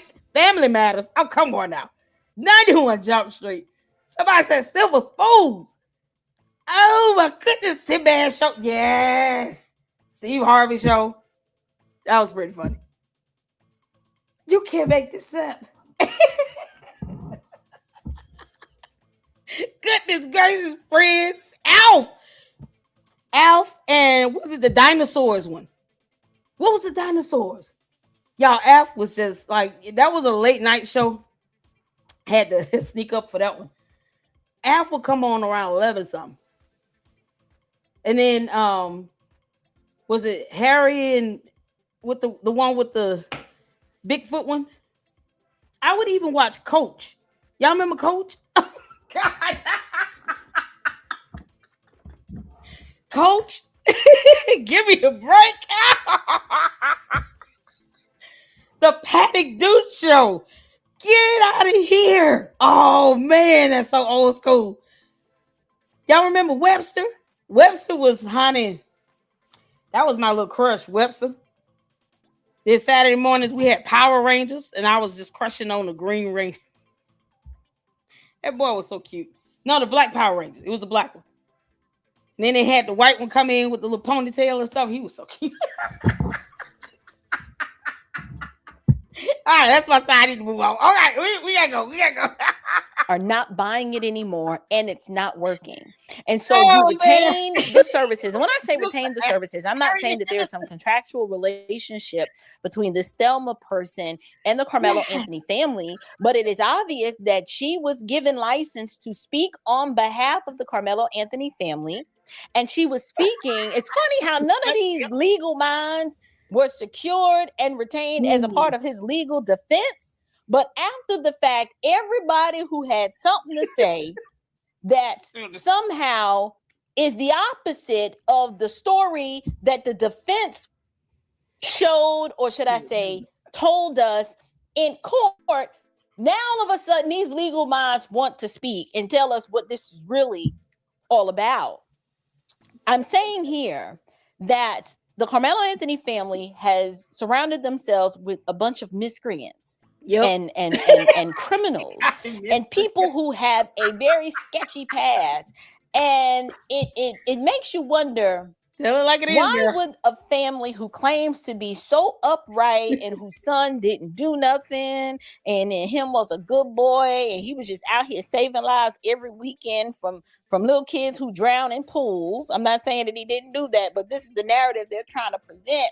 Why is it everybody surrounding this case on your side of the courtroom are all criminals or people who are damaging your credibility, and y'all ain't got the sense enough to see it and cut these people off and say, look, we appreciate you wanting to help, but you got way too much going on with yourself. It's like they've done no due diligence. They weren't interested in saying, are these good people and are these going to be good people to represent my son? They didn't care. They're just like, can you be loud? Can you scream racism over and over again and to where people believe it? This is why I believe they allowed Charleston White to jump on the bandwagon and get in where he can fit in. He's another race hustling, illegitimate grifter that we're gonna watch him flip-flop, right? Like, so he comes out the woodwork, all of a sudden he's Team Karmelo, And then when he didn't get the payday that he thought he was going to get, or when him and the Karmelo Anthony family could not negotiate, I guess, a fair exchange for his race grifting, race hustling services, now all of a sudden he wants to cut them off and say he is no longer associated with the Karmelo Anthony family. This whole family is a bunch of shysters. I'm off the Karmelo Anthony case. I ain't put no goddamn money toward that boy. His daddy too goddamn weak for me. I don't like a weak. His dad ain't willing to die, kill, or go to jail for nothing. That still wants some bills paid. Karmelo, my heart go out to you if you ever see this video one day. I'd rather stand with the Jeff Metcalf than I would with Karmelo's daddy. Weak, dark side is conservative. I ain't standing with no weak ass black man. I'm off the case. I'm sending the money back. Go get them weak ass Benjamin Trump here. I'm out. Call content. I gotta make content over here for the Karmelo fans. Then I gotta make content over here for the Metcalf fans. Then I gotta make comment for the hate racist heart people. So I gotta make something for everybody. He don't know what he wanna do. I make something for everybody. I say Karmelo, I say Jeff, I make something for everybody. So I got fans. So guess what? My views go up, my engagement go up. Now if I just stayed over here with Karmelo, I'm gonna lose people. Aiden Ross hate Charleston. He's a murderer. I can't have Aiden mad at me. That's my nephew. Then I got my other people over here. Man, you ride with the white folk, man. Listen, the white man came in peace and love at first. I was with him at first. Were you with the white man at first? Yeah. I came and got with the nigga. I satisfied everybody. Now it's time for me to make money off everybody I'm satisfied. Don't get mad, nigga. I'm finna have some free Karmelo shirts. I got the watermelon felon shirts for the Metcalf people. I'm finna have free Karmelo, no touchdown, no peace. I'm finna have them shirts for the poor niggas that want to beg for something. I got something for everybody. I swear to God I do. Everybody can get it. Anybody can get it. Everybody got it. Can y'all imagine me trying to cover this? Oh, child. I would have had a headache. This would have given me a headache. Sometimes, Lord, we thank you. God. You can't make this up. Did y'all see that damn t-shirt? I don't even know. I mean, how do you take him seriously if he doing this? He telling people like, nah, I'm playing both sides and I'm just doing this for money. I'm just weaponizing the death of a young man at 17 years old. Because, he wouldn't want anybody to do that with his son. Charles White got a son that's around that age. Does he not? Look at this damn t-shirt. Karmelo shirts. I got the watermelon felon shirts for the Metcalf people. I'm finna have free Karmelo, no touchdown, no peace. I'm finna have them shirts for the poor niggas that want to beg for something. I got something for everybody. I swear to God I do. Everybody can get it. Anybody can get it. Everybody got it. Anybody can get it. And it's sad because there is a 19-year-old young man's life that has to pay the price because of his family's ignorance, negligence, and inability to shepherd the resources that were handed to them. Before the American Revolution, our founding fathers considered themselves slaves of the empire. And then Thomas Jefferson read John Locke. And he said that our freedom was not given us by the king. It was an unalienable right given us by God. It is irrevocable, non-transferable, and unsellable. Founders understood that. And this is why, at the end of the Declaration of Independence, they put, we pledge our lives, our fortunes, and our sacred honor. They said they would die before they be slaves.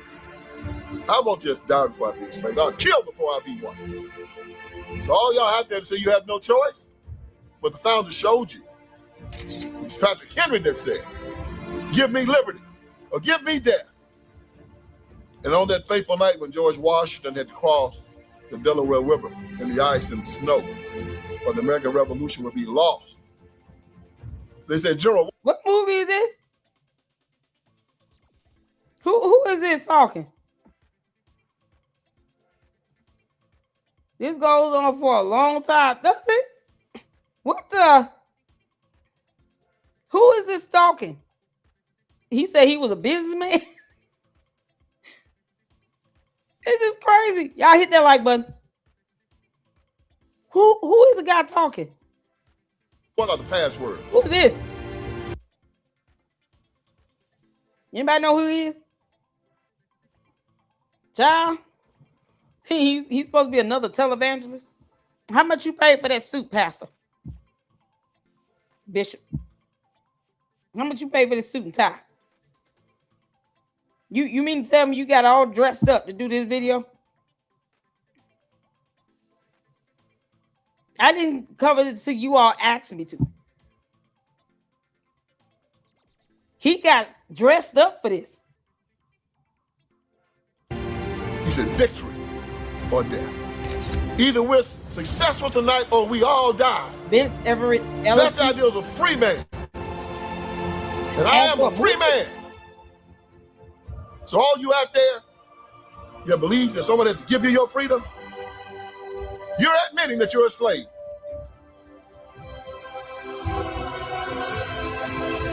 If you come try to take my freedom away, God has given me the right to defend myself. And I got two things that'll get you off of me. That is Jesus and my 38.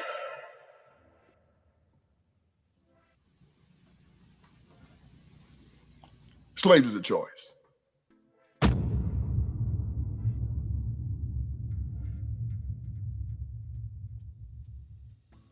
What? Y'all, I am in the middle of a crowdfunding campaign for my documentary, as you can see here at the bottom, Slavery is a Choice. And the people who have bought into this project and who believe in the work that Vince Everett Ellison and myself are doing have given us their money. He said victory or death. Either we're successful tonight or we all die. That's the idea of a free man. And I am a free man. So all you out there that believes that someone has to give you your freedom, you're admitting that you're a slave.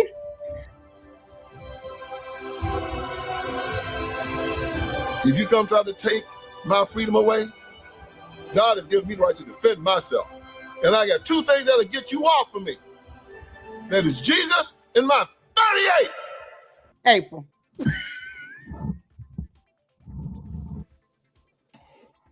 April.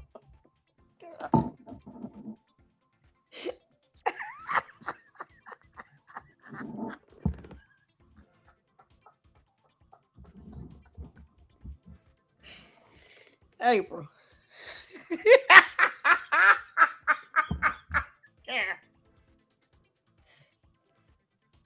It just tickled me. I don't know.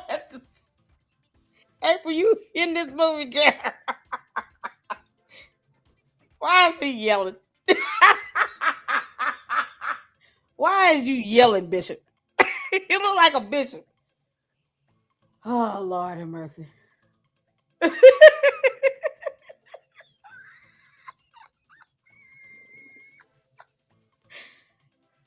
I just wasn't expecting that, okay? All right, Bishop, get your 38. Okay. Why that took me off guard. Choice.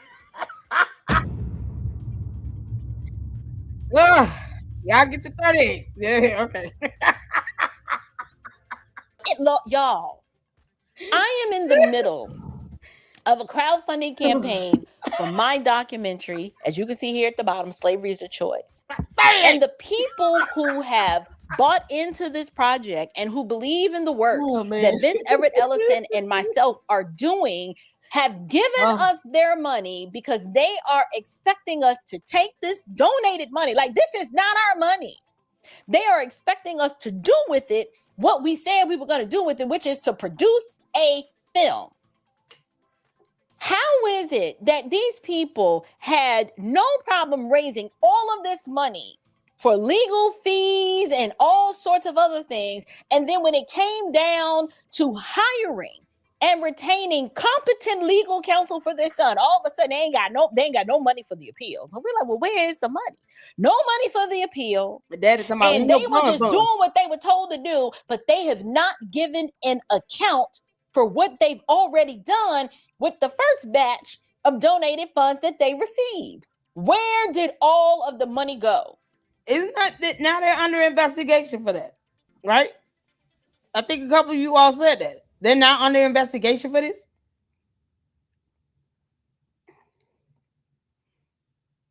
Yeah, he just tickled me, y'all. I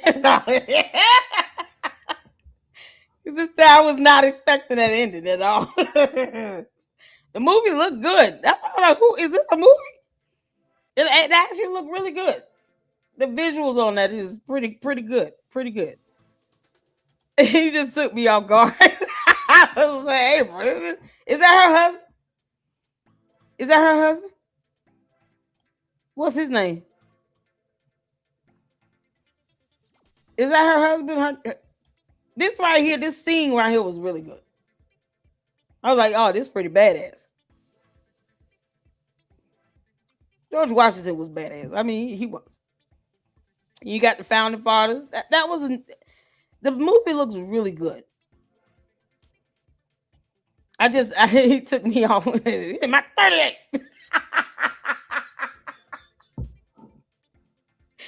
I was not expecting that. All right, April, do your movie, girl. You cannot convince me that over $500,000 that was raised, that you didn't see that it would make sense to keep that money for his legal defense. But instead, they've been investigated for now. Mark Howard charged you to defend Karmelo. One, I hope the little minister of justice said $75,000 in his interview. So unless he lied, you take away $634,000 from minus $75,000. Whatever was left, because they may have reimbursed him for the bond too. Plus, they got to pay his dumbass, that minister of justice. They paid that clown, because how else is he making money? So he probably paid the bond up front. Just like he said, when it comes to anything else, the organization fronts up the cost of the pathology. It's like $10,000, and we get it back on the back end. So his whole main goal is, let's get a GoFundMe going. Let's get whatever attention we can bring to this. And then that way the donations will come pouring in. That way you can pay me back and my fee. I don't understand. He reached out to them. And this is the scam about this minister of justice and people like him. The whole grift is because they don't want to get jobs.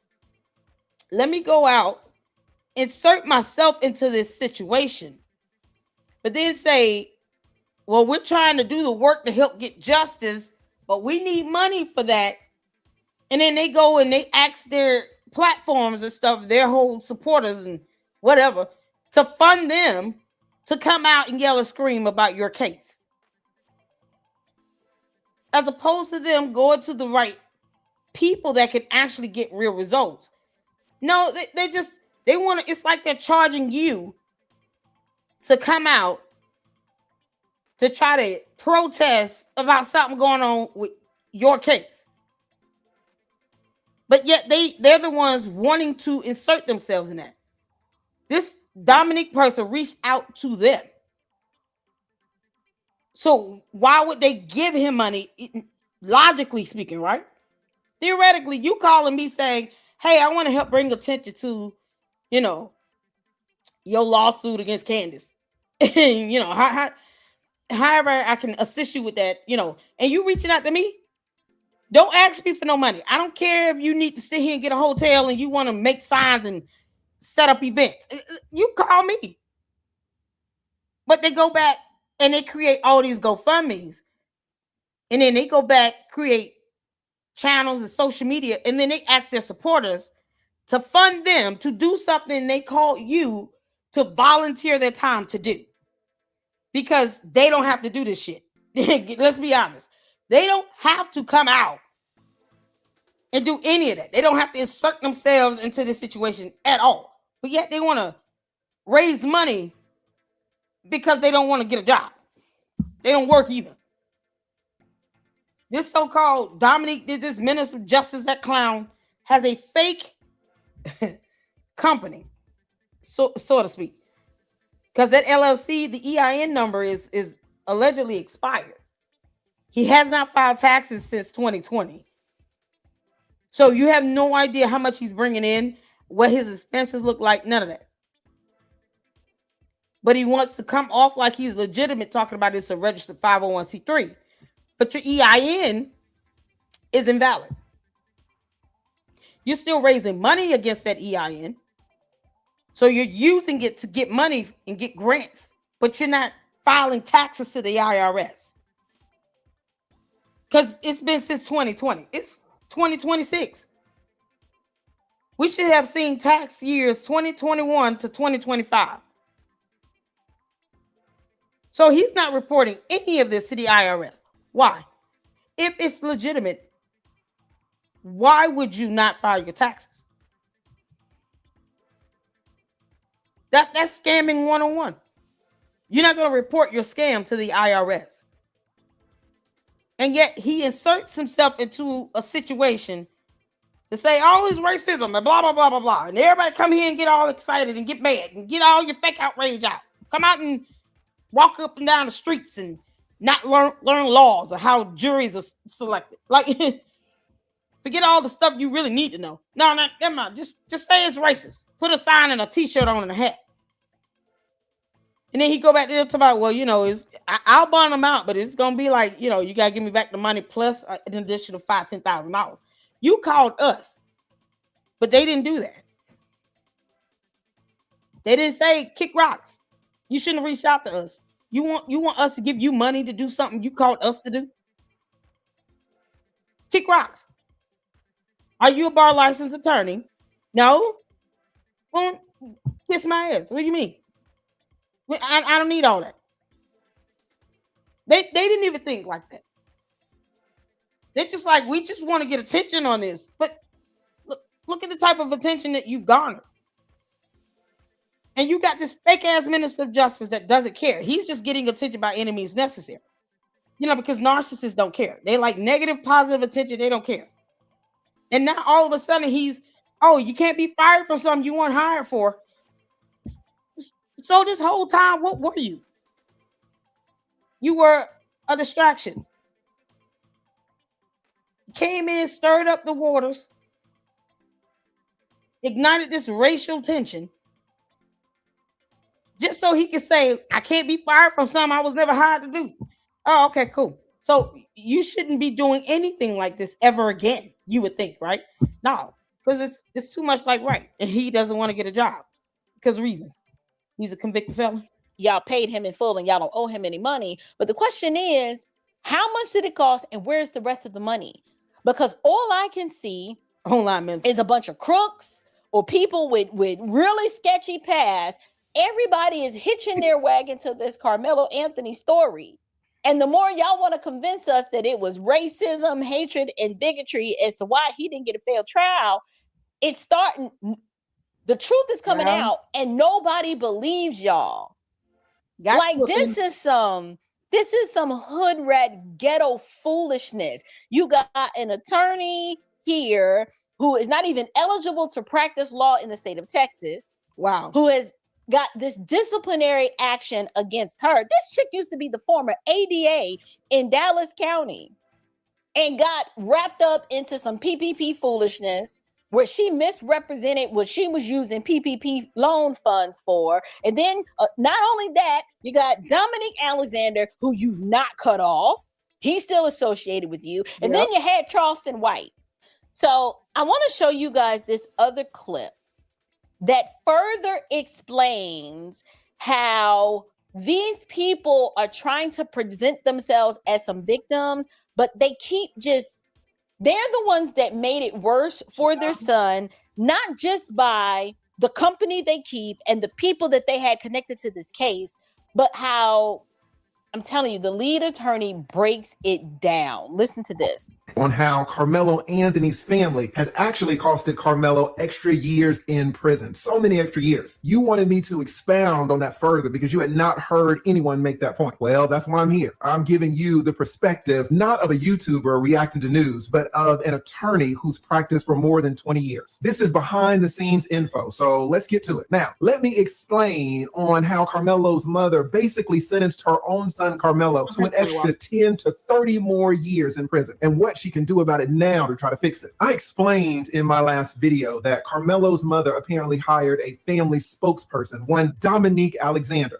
This Dominique calls himself a minister of justice, whatever that is. Dominique is a convicted felon. He's alleged to have beaten his girlfriend. Then he got a new girlfriend. And when that girlfriend left out of the apartment, the good minister grabbed that woman's 2-year-old baby and shook him until that baby got brain damage. The good minister pled guilty in that case to felony charges and was in prison. Now, this is the man that Karmelo's mom chose to speak on Karmelo and the family's behalf. The good baby shaking minister. The minister did exactly what you would expect a convicted felon to do when handling Karmelo's case. He absolutely destroyed it. How? He ostracized the most important person in Karmelo's case. Now, who is that? Is that the judge? No. Is that the prosecutor? No. The most important person alive in Karmelo's case is actually Jeff Metcalf, the father of the young man that Karmelo Anthony killed, Austin Metcalf. The father, Jeff Metcalf, is the linchpin to Karmelo's entire future. Let me tell you that in a murder case where the victim is gone, the case lives on through the victim. Is the mother alive? Like, where is the Metcalf's mother? Where's the mother at? I haven't seen her or anything. What's her name? Who's the mom? Does anyone know the mom? Thank you, Juju. Your rainwater diabolical. Yeah, he did. That's the one we watched the other night. He's such an idiot. Megan? Are they married? There's just an emphasis on the father. I'm just curious to know if the mother's there. Okay. Okay, cool. All right.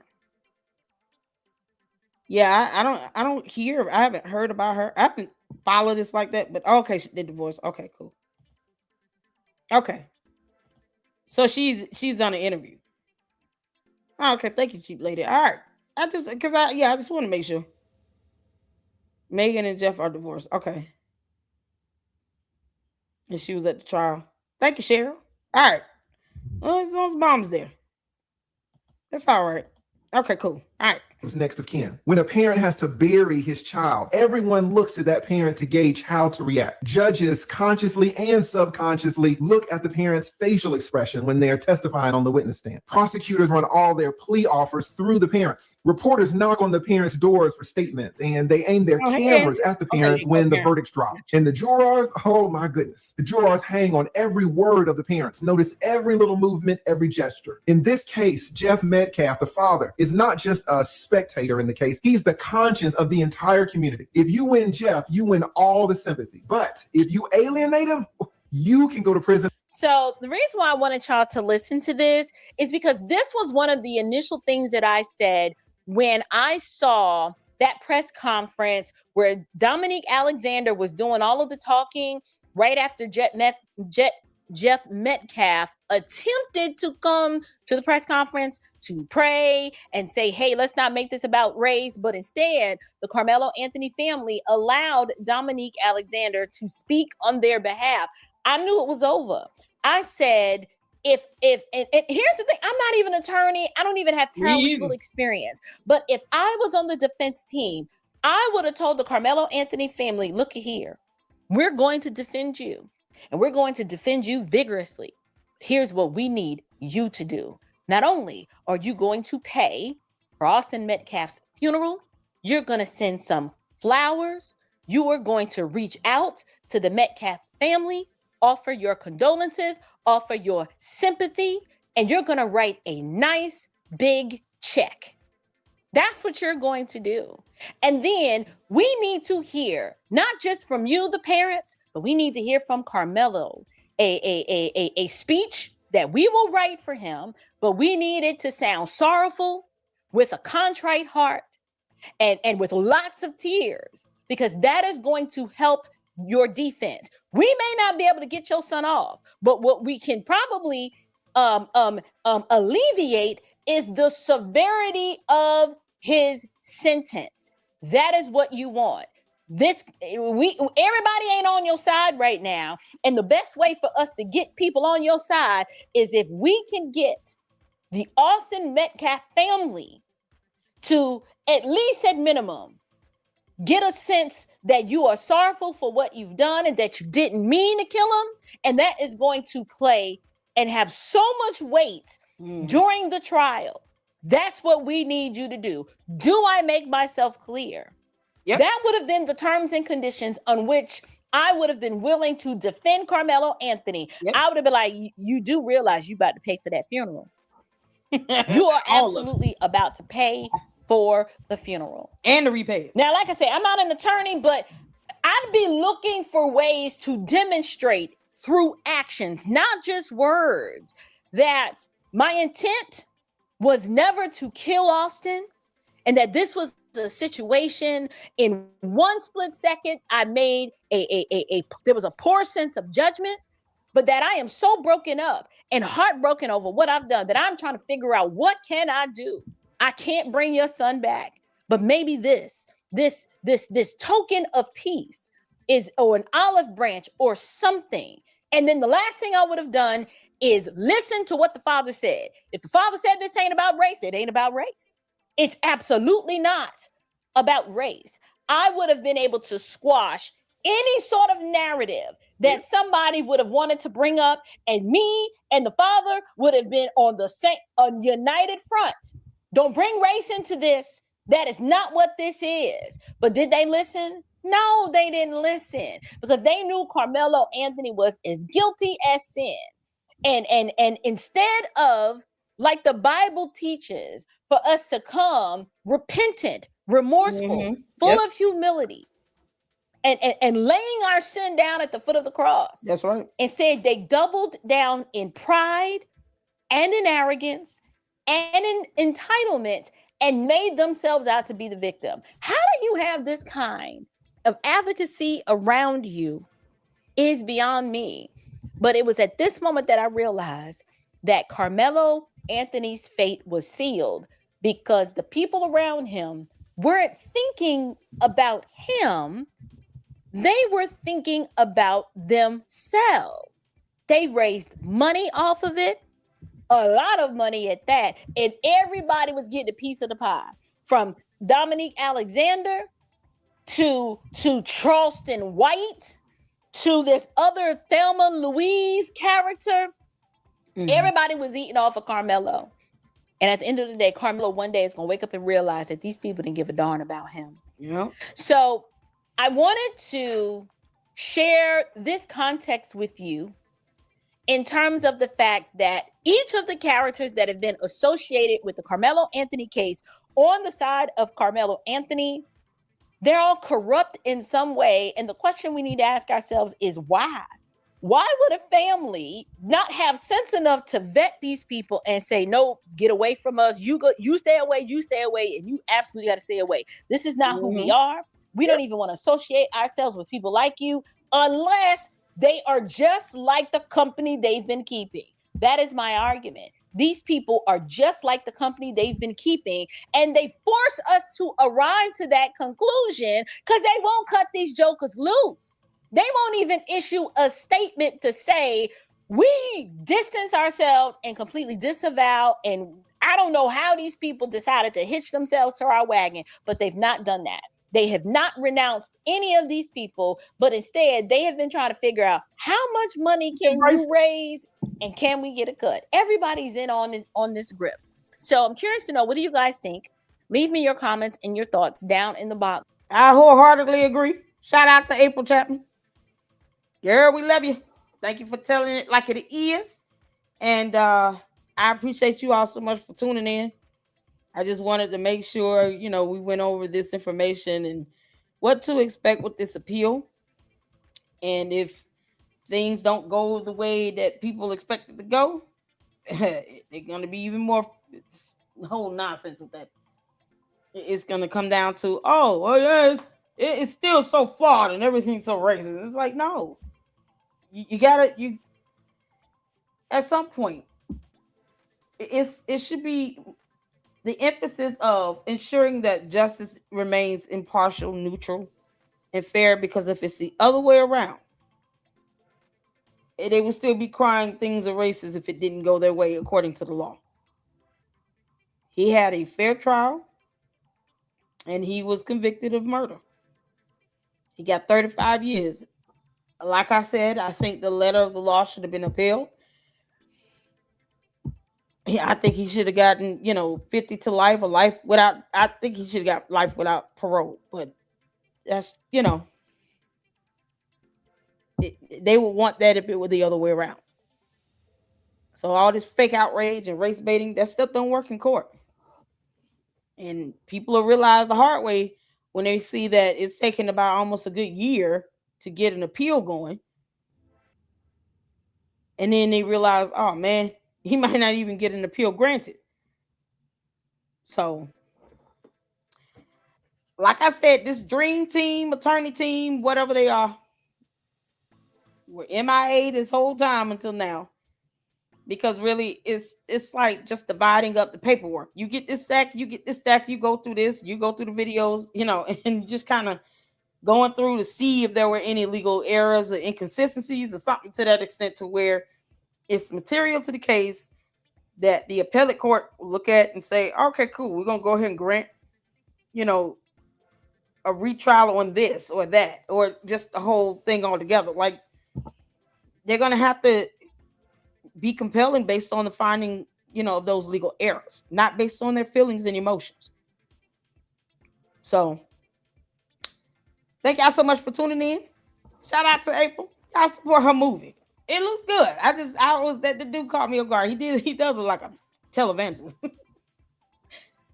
I don't know if that's her husband or not, but more power to you, girl. You're doing it up, honey. So I appreciate you all. We got a Candace live stream to get to, and then that's going to be it. So make sure you guys hit that like button and hype this up at the conclusion of the live stream. And if you can, join me in the Candace live. If not, I will see you all on tomorrow. And until then, that's not her husband. Okay, cool. Thank you. Until then, Lady Luck Club out. Deuces.